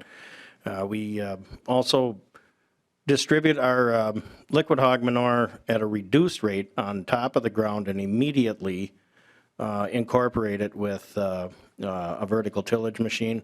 We do this, we went from injecting to going topical with our application because I can go at a higher rate of speed with a more even spread pattern, and we feel we can get the rate down well into what the crop can utilize. So we feel that's more a sustainable way to do it, providing we don't leach any of the nitrogen away through sunlight breaking it down, and we don't get runoff. Those are our stringent objectives there, so we usually do that into a heavy corn residue. Also, we're making a move towards more cover crops. We're Ag Water Quality certified as of last year. We enjoy that program and being a part of it. Appreciate that. We also have an EQIP conservation program going on 80 acres that my son just bought. I would consider this farm to be a conservation 0 or 1 when we took it over. A lot of runoff, and working with our local NRCS office, we're able to put in 14 sediment basins, coincide with a existing tile drainage system, and also enhance a grass waterway that was growing up with cottonwood trees, and the soil was washing down either side of it, and the water was not able to enter the waterways. So that's another program that's in place. It's a cost share for my young son. That's he just bought a farm, and without that help to do the right thing could not have been done economically. So we appreciate that. Opportunities I see going forward, more crops. More crops would be great tools. We heard some of the university things here earlier today. The Kernza thing, there's a small group getting together in Northfield. I'm a part of that, and I would like to dabble in that a little bit this coming season and seasons in the future. Also, industrial hemp is intriguing. Our ability in our part of the country here to get cover crops going is kind of a turkey shoot. You may have to integrate it in between your, or interseed it onto your corn, into your corn before the corn shades, get that established because of an opportune rain, and have it established enough so once the corn shades that the cover crop can survive that dormant period until the canopy opens up in the fall, and then your cover crop can thrive. Or you have to do it after the season, and with our persistent 15th of April 15-inch snowfalls that are wonderful to deal with, we've had a shortened growing season. We're basically using the whole growing season to earn our livelihood. So just some sort of crop rotation there to just help our soil health and the other tools in our toolbox is always going to be welcomed. You know, we considered some heritage grains and things too, but we're not to that point yet. We're still learning. So barriers I see going forward, probably some of the equipment for interseeding cover crops and whatnot are, you know, specialized. So that's going to have to be a group mentality. You won't want to invest probably farm to farm on that, especially with something that, you know, there's cost risks and application and success risks in that. If you're, you know, currently our economics are pretty thin anyway, but we're lucky to break even. If you're going to invest $45 an acre in some kind of application, whether it's aerial or ground application plus the cost of the seed, that's a pretty good investment on just a feel-good practice that you know is going to pay off, but it's really kind of hard to analyze just how long a hold that's going to be before you start to see the benefits. So I guess in closing, I'd just like to say that farmers are in charge of a large portion of the Earth's surface. We're basically in charge of 1,000 acres because we do some custom work, and that's over 43 million square feet of topsoil. So that's why agriculture has such a large impact on pollution or potential carbon sequestration. We're out there with our hands on the dirt. And so I feel obligated to do the best I can because of that simple concept that if pollution happens, we're probably a big part of it. If pollution doesn't happen, we can feel well about being a big part of that.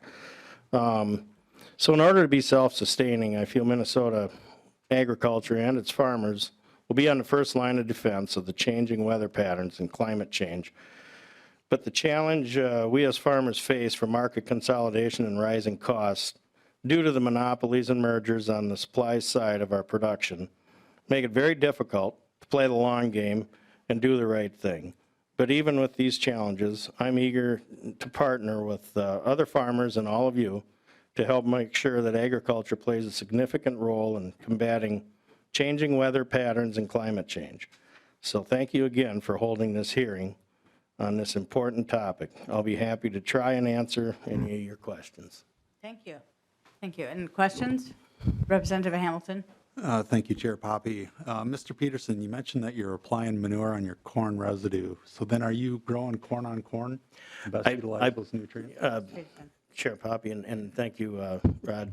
Good to see you again. Anyway, that's our goal, is usually corn on corn close to home, and probably every third year we'll revisit that same parcel.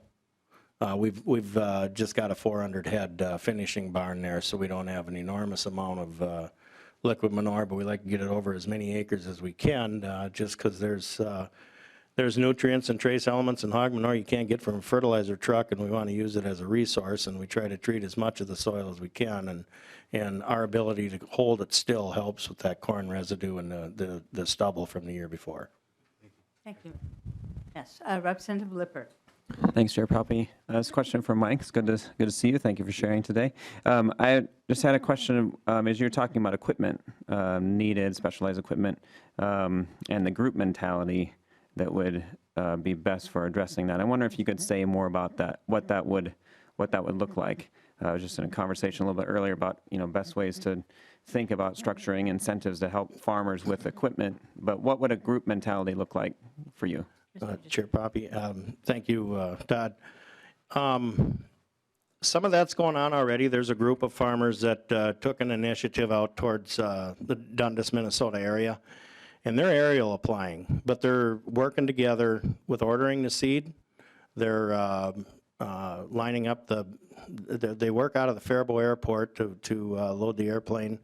So they get them into the area of the cost sharing on the application, and it's just kind of a handshake brotherhood that they're all they're probably I bet their meetings are fairly informal, is what I'm saying.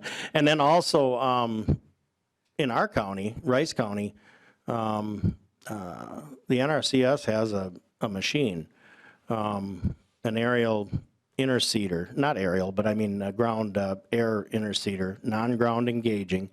It just broadcasts the seed between the 30-inch rows of corn is the way it's set up, 12 to 16 rows. It'll do either. And that's through the NRCS. So farmers can dabble in cover crops through the county on a per acre basis or a per acre basis fee and not have to invest in that equipment. And there's some other counties in southern Minnesota that are interested in doing that too. Thank you. Thanks for that question. So it's not as though you have an overly extensive period of time that you can do things. So if you're collectively using some machinery and all of a sudden, somebody uses it on day one and, by the 12th day, maybe it's your opportunity, but you only had 10 days of opportunity that really worked, that's a challenge. That's a very good point, and that's part of the reason why farmers are more independent than work together. It's not that we don't like to get along or we can't see the economic value. This zone tillage, strip tillage thing that we started in the early 2000s, we tried to coincide with other farmers as much as we can, and I do work with the local farmer, Dave Legvold, and we share a machine, and we're both about 800-acre producers, so it works for us. But to buy a machine and say you're going to get there when everybody wants to plant or when they actually effectively have to plant to support their families, that's a big ask. With the cover crop window, seeding window, I feel you probably have 2 weeks, and hopefully not everybody got their corn planted at the same time. And there is, so as this cover crop thing is more fledgling, I think there can be some cooperation, and once everybody can get their learning curve out of the way and realize the success and the soil health and soil sequestration aspect of cover crops, you probably will see individual farmers invest in the equipment more so once they know it's a guaranteed payoff. Thank you. All right, Representative Anderson, did you have a question? Thank you, Madam Chair. You talked about your nitrogen program. You do a lot of things right. A very good job. I'm curious about your in-season application. What form of N do you use? I assume you don't use anhydrous. How do you put that on there in season? Okay, Chair Poppy. Thank you for the question. A number of years ago, we built a coulter application rig. So we've got a coulter every 30 inches that goes right down the center of the row. And there's an injection nozzle that follows that coulter. So we ground, engage, and put liquid 28% nitrogen in there, usually with a sulfur source like thiammonium sulfate or something like that, 2 to 4 gallons an acre. And at this point, we're probably putting on 85 to 100 pounds of nitrogen, and we've put about 45 to 50 in the zone in the spring. We try not to get that too hot to hurt the young plants and roots. And so that's been our nitrogen scenario, and on bean ground we try to hit that best management practice of close to, I guess with sulfur and everything and monoammonium phosphate and everything that adds up, we'll be in that about 156 pounds of actual N range spread out throughout the season. And, try to kind of keep that economic threshold, and hopefully we're not the limiting factor, but we're not over applying nitrogen. Right, thank you.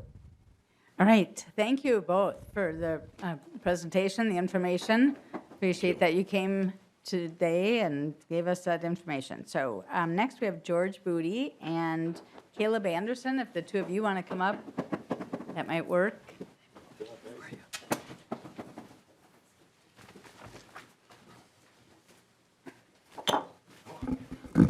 So whoever wants to go first, just introduce yourself with your name and then go ahead. Hello, my name is Caleb Anderson. I'm a member of the Land Stewardship Project and also on LSP's Soil Health Steering Committee. I'm a third-generation farmer in Goodhue County, Minnesota. I run a few hundred acres, produce a variety of cash crops from corn, soybeans, alfalfa, cereal rye, hemp, and kernza. Thank you, Madam Chair and members for taking the time to listen to our testimonies and our talk here. I'm here today. The main point I want to get across is talk about what I see as the future of agriculture. Our current system, what's largely unchanged for over the past century, has really depleted our soils of organic matter, as we know from the pre-European sediment levels of well over 8% to average 2 to 3% that it is today. The system is heavily reliant on fuel, chemical, fertilizer, and pesticides. It's a major contributor to greenhouse gas emissions, and by definition, it's not sustainable and really has no long-term future. By contrast, I'd like to speak to you about a system that's regenerative, a system that slowly builds our soils, captures carbon, produces nutrient-dense food. By minimizing soil disturbance, expanding our crop rotations, planting cover crops, and integrating livestock, we can rebuild our soils, improve our ground and surface water, improve greenhouse gas emissions, and ensure farming success for future generations. My journey down the soil health path started in 2006 with the simple goal of increasing our carrying capacity and our drought resistance on our perennial pastures. We converted our pastures from full season continuously grazed pastures to managed rotational grazing that mimics natural behavior of large herbivore movements of the past. Bison have been replaced by cows, and wolves have been replaced by electrified wire. By allowing the herd to access only the amount of forage they require in a single day, and then allowing that land to fully rest before being regrazed, we've been able to double our carrying capacity on our pastures at the same time as extend our grazing season. Our pastures are lush and green, even during times of drought when others are brown. This regenerative system is not limited just to perennial-based pastures. Fundamentally, as a farmer, what we are doing is essentially solar farming, trying to capture as much available free solar energy as possible during the growing season. By planting biannual cover crops in the fall, our fields have living green matter growing in them in the spring when most are sitting bare and fallow. Take this last spring, for example. Snow melt in our area was late March, early April. Our cereal rye immediately began to grow. Most cash crops in our area were not able to be planted until mid to late May, which resulted in our farm yielding 45 to 60 more days of solar energy, which allows our farm to capture more carbon and moisture in our soil. By the time we planted our cash crops, or by the time we plant our cash crops in the spring, our cover crops are well over a foot tall and much taller in some cases. These crops are then terminated, and cover crops are planted directly in, or cash crops, corn or soybeans, are planted directly into these fields. The biomass protects the soil surface from evaporation, suppresses weeds, and slowly breaks down to feed the cash crop. Our no-till corn this past fall averaged 235 dry bushels per acre versus around an average in our area around 200 bushels. This was with no pre-applied chemical fertilizers or starters. This lower input system has our cost basis below current commodity prices at a time when most farmers are losing money. The future of agriculture will need to rely more on perennial-based crops. No No amount of summer annuals can compete with the soil improving properties of a perennial cropping system. This is the reason why LSP's white paper on managed rotational grazing is a key focus area for Minnesota's pasture lands and also marginal crop ground.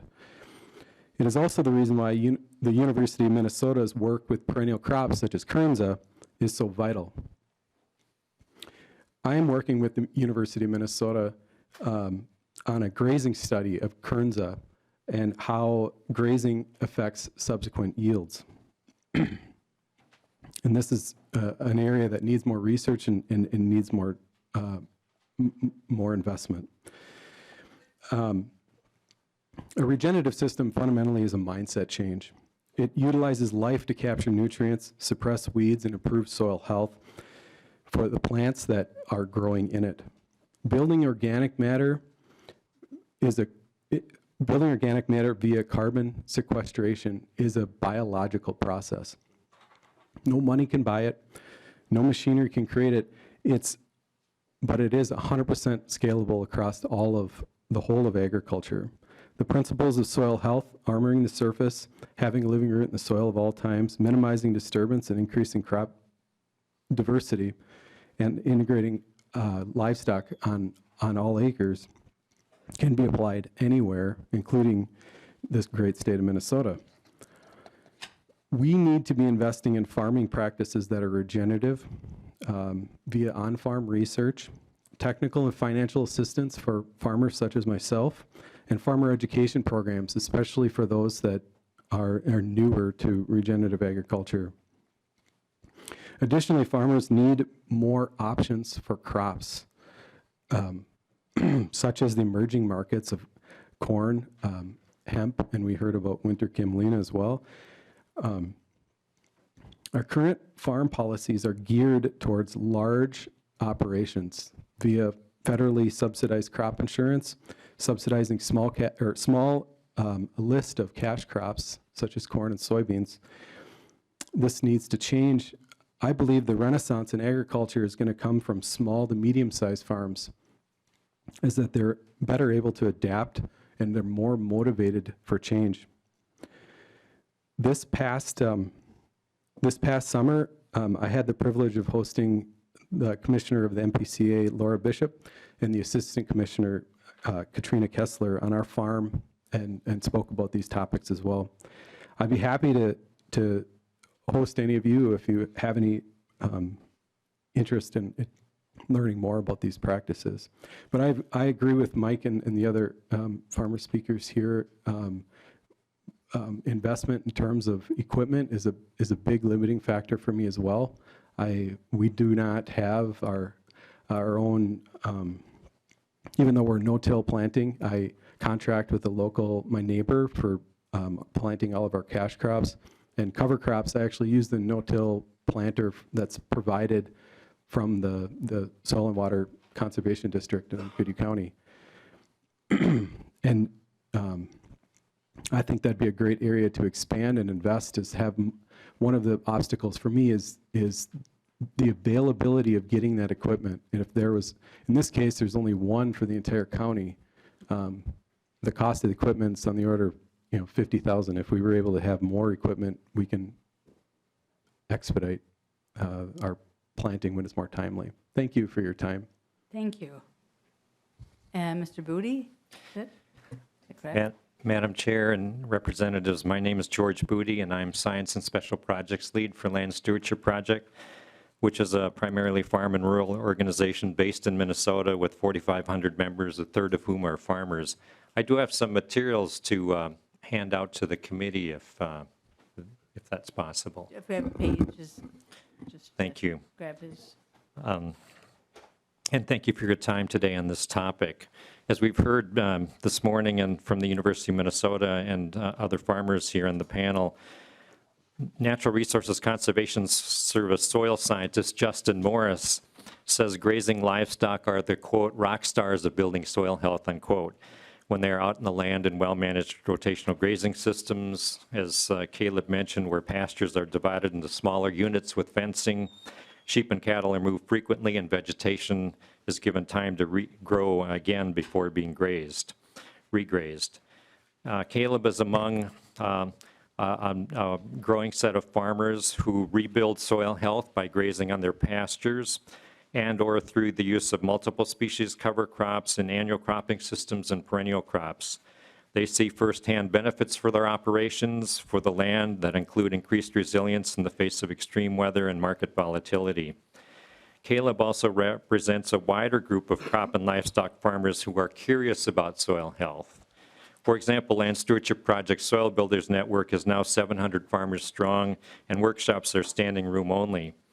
But as we heard earlier, cover cropping, for example, represents less than 3% of Minnesota crop acres, according to the Ag Census, and at least 3/4 of cattle and sheep farmers do not use managed rotational grazing.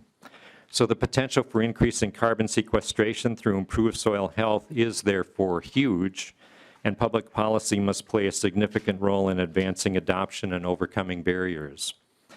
Today, LSP released an analysis showing how building soil health and crop and livestock farms can help meet the state Next Generation Energy Act milestones while benefiting farmers financially. I call your attention to the executive summary and the list of Minnesota public policy recommendations in your packets that are being handed out.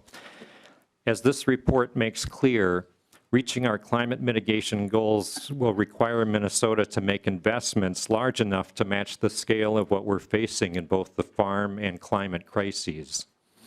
The state can more rapidly expand adoption through technical and financial assistance, boost research, and level the playing field for small and mid-sized farmers, including beginning farmers, who are the backbone of our rural communities and regional food systems. And we recommend spending an $8.5 million or so on that, perhaps in addition to what's being done. Via these changes and by addressing the issues around large-scale factory farm expansions, small and mid-sized farmers will have options for decreasing costs and participating in new markets. Boosting adoption of managed rotational grazing and continuous living cover by 25% in our scenario might allow the ag sector to achieve a 30% reduction in greenhouse gas emissions, including carbon sequestration, and also move toward meeting the state's nutrient management strategy milestones for water. We believe the MPCA has started on this path, but can set goals that include carbon sequestration from managed rotational grazing, which they do not include right now in their analysis, and also with a higher tier for advanced management of continuous living cover systems. In addition, we urge funding for the Forever Green Initiative, a $10 million for the biennium, and the West Central Research and Outreach Center's infrastructure proposal is $6 million.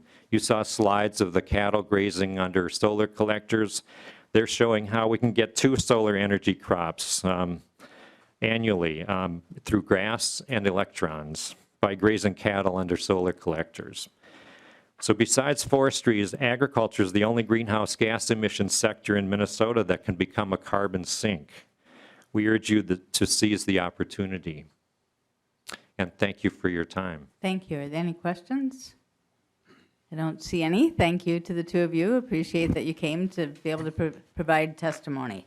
Okay, so we're going to have Lucas Sjostrom and Brian Bigler come forward.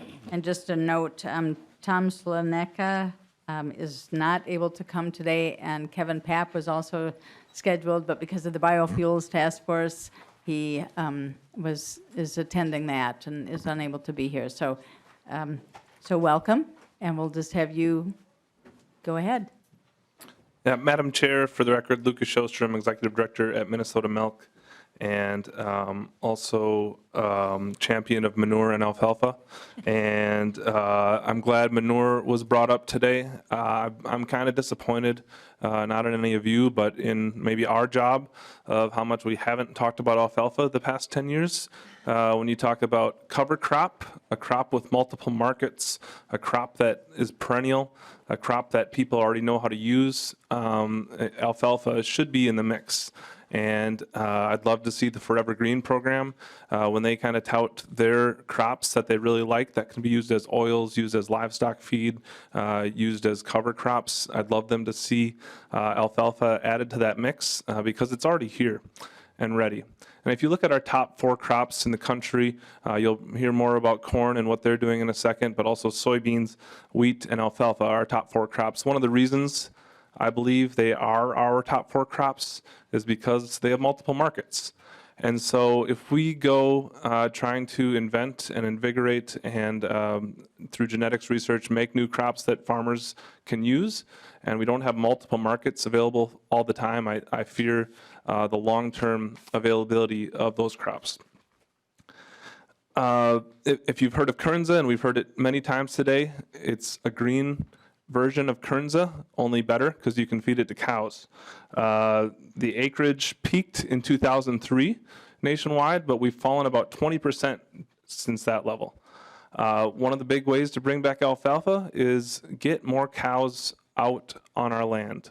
Our dairy farms, our cattle farms, in any way, shape, and form will bring more alfalfa right behind them. Not everybody has alfalfa equipment. It would be difficult for a traditional corn and soybean farmer to just start raising alfalfa tomorrow. But we can harvest alfalfa anywhere in the state because there's enough people who do it already that they would be able to find access to people who can raise alfalfa. As far as cows go, there are 9 million milking animals in the United States. About 450,000 dairy cattle are in Minnesota. Demand is strong, and on a per capita basis, we're still at new heights for dairy demand. And of course, we have more people, so we also have, on a regular basis, more dairy demand overall. But as was cited earlier by Dr. Armstrong, livestock emit greenhouse gases at a rate of 14.5% worldwide. Livestock emit greenhouse gases at a rate of 4% here in the U.S. So think about that difference of 10%. That also means that the more animals we have raised in the U.S. versus other countries, because we're more efficient with them, the lower our carbon footprint will be for these products. So if we can encourage livestock production in Minnesota, encourage livestock production in the United States, that will create a cooling effect.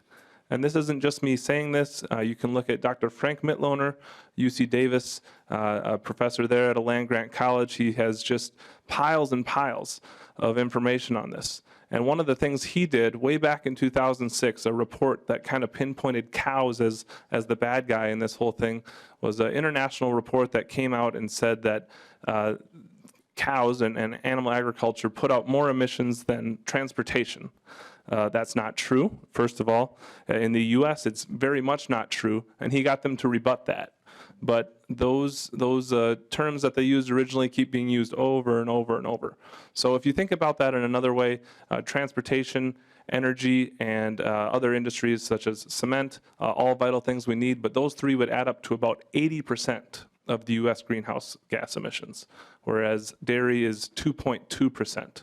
So as Dr. Armstrong said earlier, if we could eliminate every cow here, that doesn't do much versus a small improvement in climate in other areas. Back to manure. Manure means that nutrients are here already and they stay here. We have about 20% of our nutrients in Minnesota applied as manure, and anything we can do to increase that, just think about it in a very simple essence. We feed our cattle the crops that grow on our land, and what comes out the other end is what went in their mouth.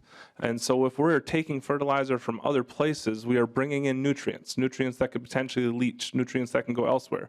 If we can keep our nutrients that are already here and make them more valuable as we can with more cows on the land, manure will be better for the climate and keeping the soil health and increasing the soil health over time.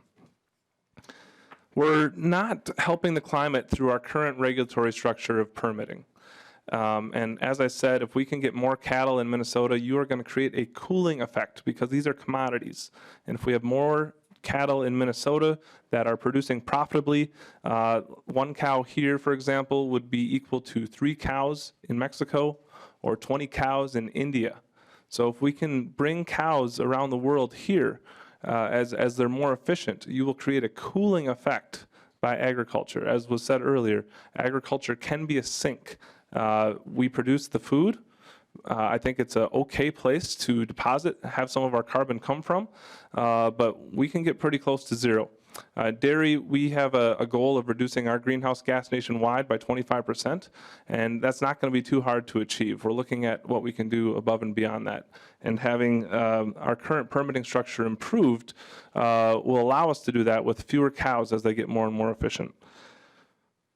Finally, just some, the question of the discussion here today was new practices, and I haven't told you any new practices yet because I'm not so sure that we need new ones. It's maybe just better adoption of our current ones.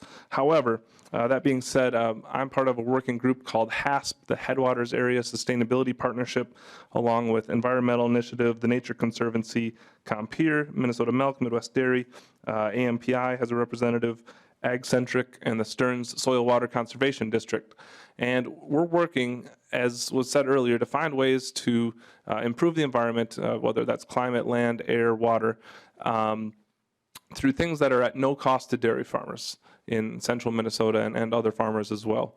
And the long and short of it is we think we have a lot of ideas that are better than what current funds are being used for. And if we gave farmers, I think, who've been pointed at as the problem here, a crack at using the money for what they think would benefit, rather than our state government themselves or other groups that aren't necessarily all farmers, I think we would see lots of gains a lot faster. If you tell us what the goals are, farmers are pretty smart on how to think about them. We just need to make sure they're not mandatory because different parts of the state need different things to achieve those goals. And finally, digesters. There was an article in the Star Tribune this morning about digesters. There's been several mothballed digesters in Minnesota that, due to climate markets in other parts of the country, are looking to restart. And I would just proceed with caution there. California had a huge initiative with digesters, and dairy farmers there literally built them, turned them on, and then promptly turned them back off a year later as more information came out and the market changed.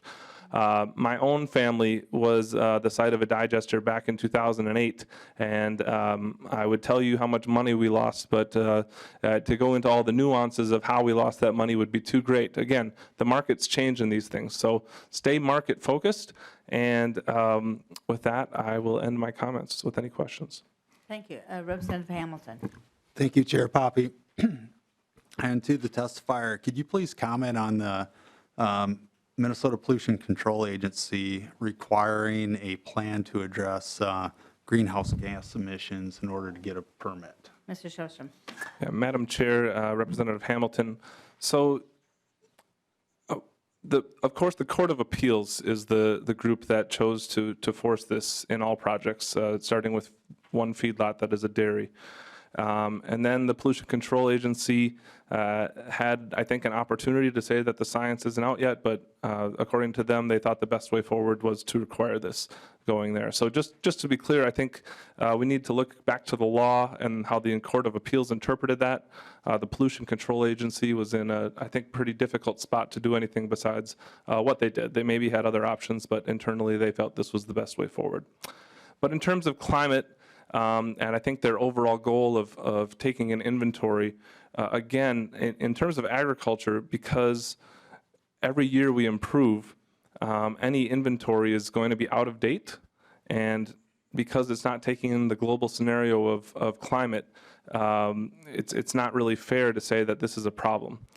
Our argument would be the carbon used in a dairy farm or any sort of agriculture has already been in the carbon cycle for hundreds, thousands, millions of years. This is not new carbon that we're digging up. So to include feedlots as a culprit, especially first, kind of feels as a slap in the face. But again, I don't feel MPCA is responsible. We need to go back to how could the Court of Appeals have interpreted the law that way, and how do we clean up the law so that this isn't required any further? Does that answer your question? Representative Hamilton. Thank you, Chair Poppy. And my only other comment is if you have ideas on how to clean that up, if you could please work with us on that. Madam Chair, Yes. may I respond? Mr. Schuster. Yeah, one great way to do that, when we look at climate, we should probably exempt agriculture. climate is not a concentration problem. If you have a lot of animals in a small area, you can make a good case with water. You can make a good case with air. But when it comes to climate, having all the animals in one area, which is why we've created the limits that we've created, has nothing to do with concentration. That carbon dissipates and affects the world worldwide. So, for example, in other countries, Paraguay, it would be 50% of their climate impact comes from cattle. In Ethiopia, 90% of their climate impact comes from cattle. Why is that? It's just the balance of the other industries in that region. And so for us to say that the small impact that agriculture has here has any impact on climate due to a farm size, I think would be wrong. So I would say exemption is not so far out of the question on anything dealing with climate. Thank you. Representative Wozniak. Thank you, Madam Chair. I'm wondering if you could maybe clarify for me when the 14% figure, or whatever the figure is for Minnesota or the U.S., what does that include in terms of production? Is that just what it costs to actually have the animal ready to go somewhere, or does that include transportation of products, or what does that include? Mr. Sjostrom. Yes, so I am slightly taking from different sources here. The 14% number is the worldwide number that's been created and cited often, the 14.5%. The 4% animal agriculture number is EPA numbers. So that's EPA numbers. I would have to look into the formulation on how they went with that. But what I can tell you is the 2.2% from dairy, that may be overstated or kind of duplicating. The 2.2% from U.S. dairy, that is a life cycle assessment from all U.S. dairy. So that's cradle to grave, everything. So we may be taking some credit, so to speak, for corn and soybean and other production. So again, that's 2.2 life cycle assessment for all U.S. dairy, which may be overlapping some other areas. Okay. Thank you. Thank you. And Mr. Bigler, welcome to the committee. Whoops, do we have another question? I just had a quick. Oh, I'm sorry, Representative Cleaver. Thank you, Madam Chair. My question's really, first I want to start off by saying we like our farmers and we support our farmers, and I want to make that perfectly clear.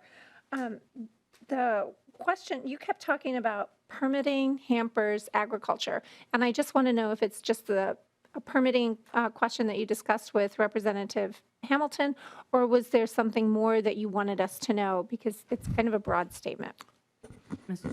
Sure, Madam Chair, Representative Cleavorn. One of the problems with our current and past permitting structure, I believe, is that we've had layers and layers put on top of each other. So back when the original Clean Air Act and Clean Water Act came out at a federal level, we didn't have much per se. And then since that time, we've added state and county and local. And the reason why I can easily not have a problem stating that very broad statement, as you said, is because it adds cost. And for us to be innovative and for us to change anything that either the public wants changed or we want to change ourselves, the only way to get in is to keep costs low in commodity markets, which is where most of our farmers obviously operate in Minnesota. So that's kind of the broad statement. And then at a smaller level, a lot of this comes down to a big versus small argument. That's what we get into. And I'm lucky I work for all the dairy farmers in Minnesota, so I don't have a horse to pick. But when it comes to that, so often our legislature typically pits it big. You know, we need permits for this size and up. We need to regulate this side and up. But often what happens is people downstream either don't expand their operation as they would have, or improve. It's not necessarily expand or improve their operation as they would have, because they see this big wall in front of them of permitting and say, I'm just not dealing with that. So that often creates exits from the industry, or definitely alternative ways of farming than they would have liked to, that might be more beneficial for the government because they can't afford it. All right. Okay, Representative Luak. Thank you, Madam Chair. I would just like to further comment on that. And this has primarily to do with the number of livestock on the land, and people simply look, you know, there's a 10 or less here are okay, 399 animal units or less here are a different level, and so on, up to 1,000 animal units. So that's a pretty uneconomical way to plan out a business plan, but because of the iron fist of those permits, that becomes one of the first things that people do, is they look not how many cattle will this land support, but I know I'm never going to go to 1,001 animal units because it just takes you down the river, as some of us would say, with a broken paddle, unless you can handle all of the administrative requirements. And I see that up in our area. We've got a lot smaller operations on average. Most of them are beef cow related, but literally they just take one look and go, nope, I'm not going there. And these sometimes are young farmers who've gotten the opportunity to be able to raise a family and send their kids to college off the farm from that income. But they're intimidated by that, to put it quite frankly. Thank you. Thank you. Mr. Schuster. I'll be brief, I promise. Madam Chair, Representative Lewick, again, I think in Representative Hamilton's Ask for Solutions, a really easy and equitable and environmental friendly way to do this is ratios. You could make ratios of, you don't need permits as long as you have this many animals of this type to this many acres in this area. And then at the climate level, like I said, I think we've laid out today that agriculture can be exempted from permits on the basics of climate. Thank you. Okay, I think now we're ready, Mr. Bigler. Thank you for being here, and just state your name first and then go ahead. Yes, thank you, Madam Chair, members of the committee. My name is Brian Bigler. I currently serve as a treasurer on the Minnesota Corn Growers Association. Thank you for the opportunity to share information with the committee about the Minnesota Corn Growers Association's efforts on best practice, implementation, as well as sharing experience from my own farm on soil health practices. MCGA has over 6,500 members and represents all of Minnesota's 24,000 corn farmers through our research and education efforts. I farm with my wife and 3 children near Lake Wilson in Murray County in southwest Minnesota. We are a 4th-generation farm that was established in 1886. We grow primarily corn and soybeans on 2,500 acres. 8 years ago, I made the transition to strip till and no-till and have added cover crops into the system also. I also started a custom business that applies cover crops, doing strip tillage or vertical tillage for other farmers in about 8,000 to 10,000 acres a year. Minnesota corn farmers are continuously working to improve and become better stewards of our state's natural resources while maintaining a thriving rural community.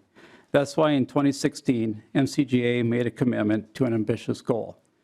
Minnesota corn farmers will become the most sustainable and environmentally responsible corn farmers in the United States.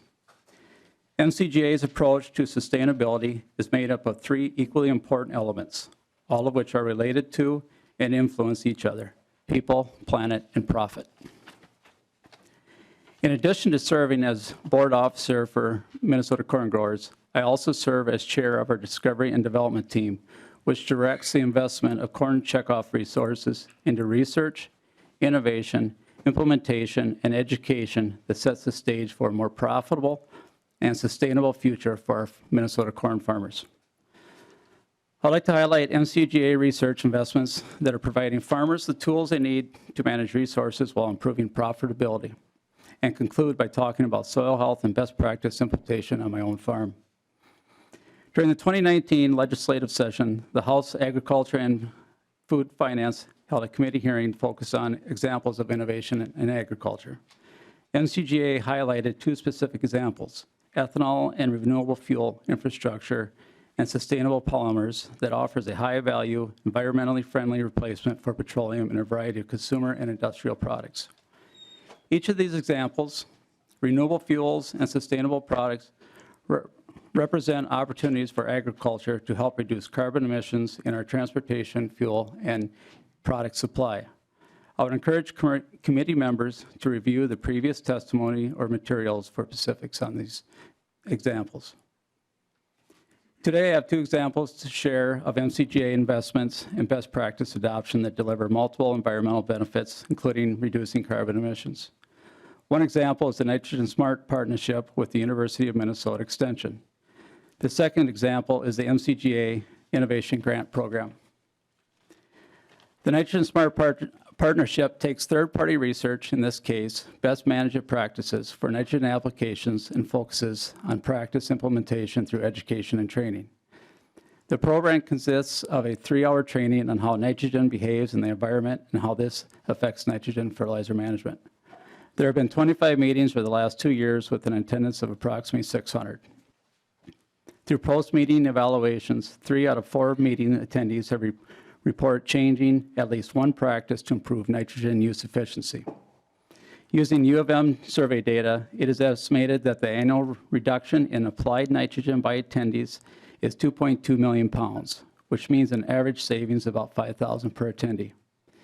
Now in its 5th year, MCGA and University of Minnesota Extension are collaborating on an advanced nitrogen smart program that will focus workshops around a single topic and target topics in different parts of the state to maximize nutrients use efficiency.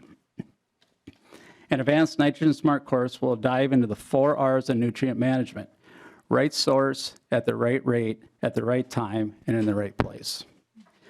The course will be an opportunity for farmers to get the information that will help fine-tune their nutrient management.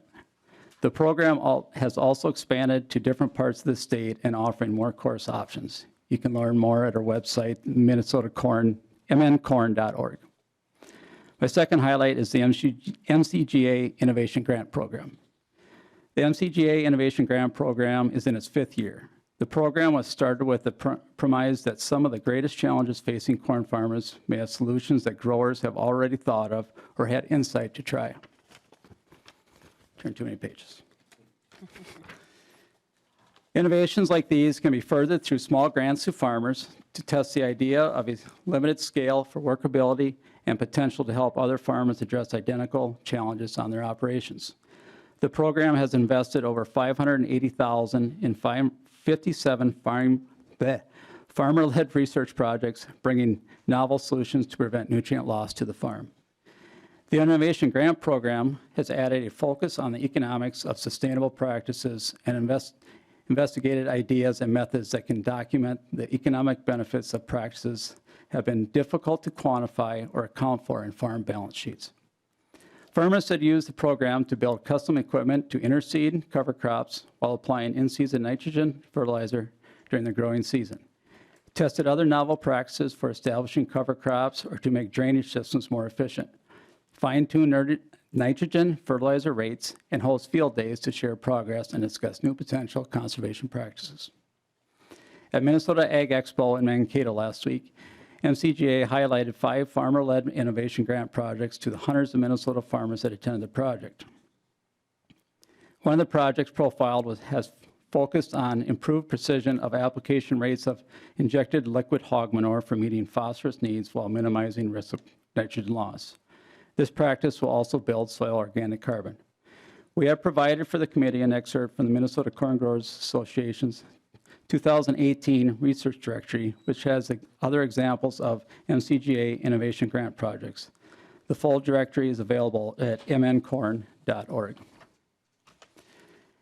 As I mentioned at the beginning of my testimony, I've been practicing conservation tillage and other soil practices on my farm. It was more than 8 years ago that I was really noticing and becoming frustrated with the impacts extreme weather conditions were having on our soils. Whether it be erosion from water or wind, it was frustrating to see how much topsoil was leaving our fields every year. After some exposure to people I knew, I started to investigate different methods of conservation tillage, trying to see if there was something I felt comfortable trying. After many conversations, much research, seeking out other farmers' experiences, and attending meetings, I started out working with strip till in the operation. Conventional tillage is a highly utilized practice that doesn't take much customization, and there aren't many unknowns. So stepping off that path was and can be scary or intimidating to farmers who don't have much experience with or exposure to it. The whole process has been an education, and I'm still learning. The different options of conservation techniques can be overwhelming, and there's plenty of room for customization for every farm. There are many variables to how strip tillage can be implemented on your farm. Same with cover crops. Field goals can dictate what practice is best. For example, how do you go about strip tillage can change if you want to do in the tillage in the fall or the spring.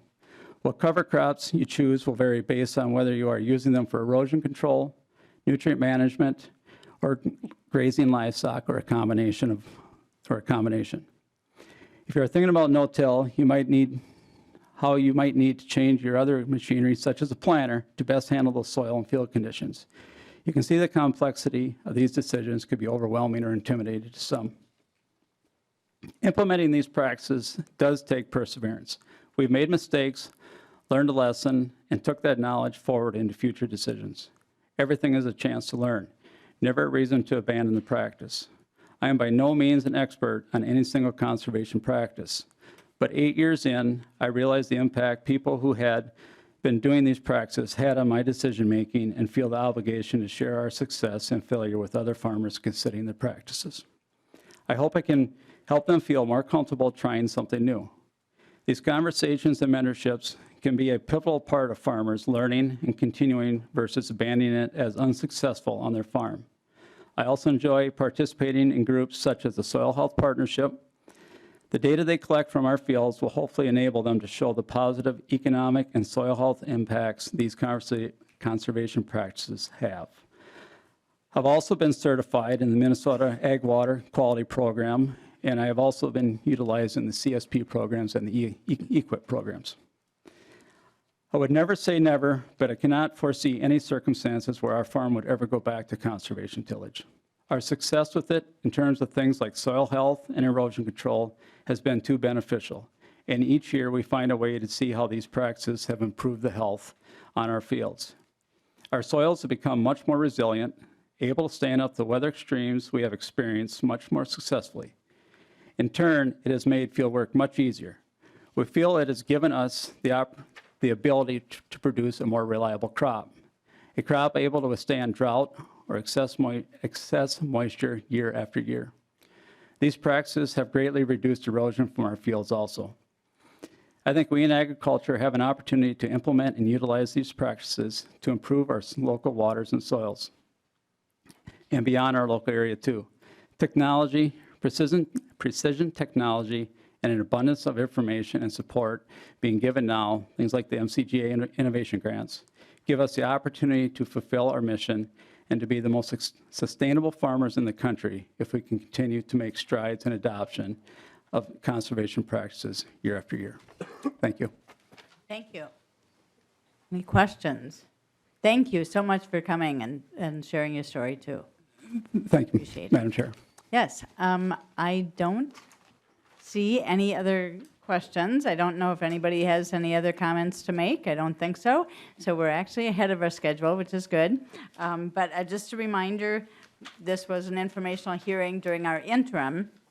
We will begin again, all meet together February 11th. That's when we gather as a legislature. And our first meeting will be Thursday, February 13th. So we'll plan to see you all then. And with that, we are meeting adjourned.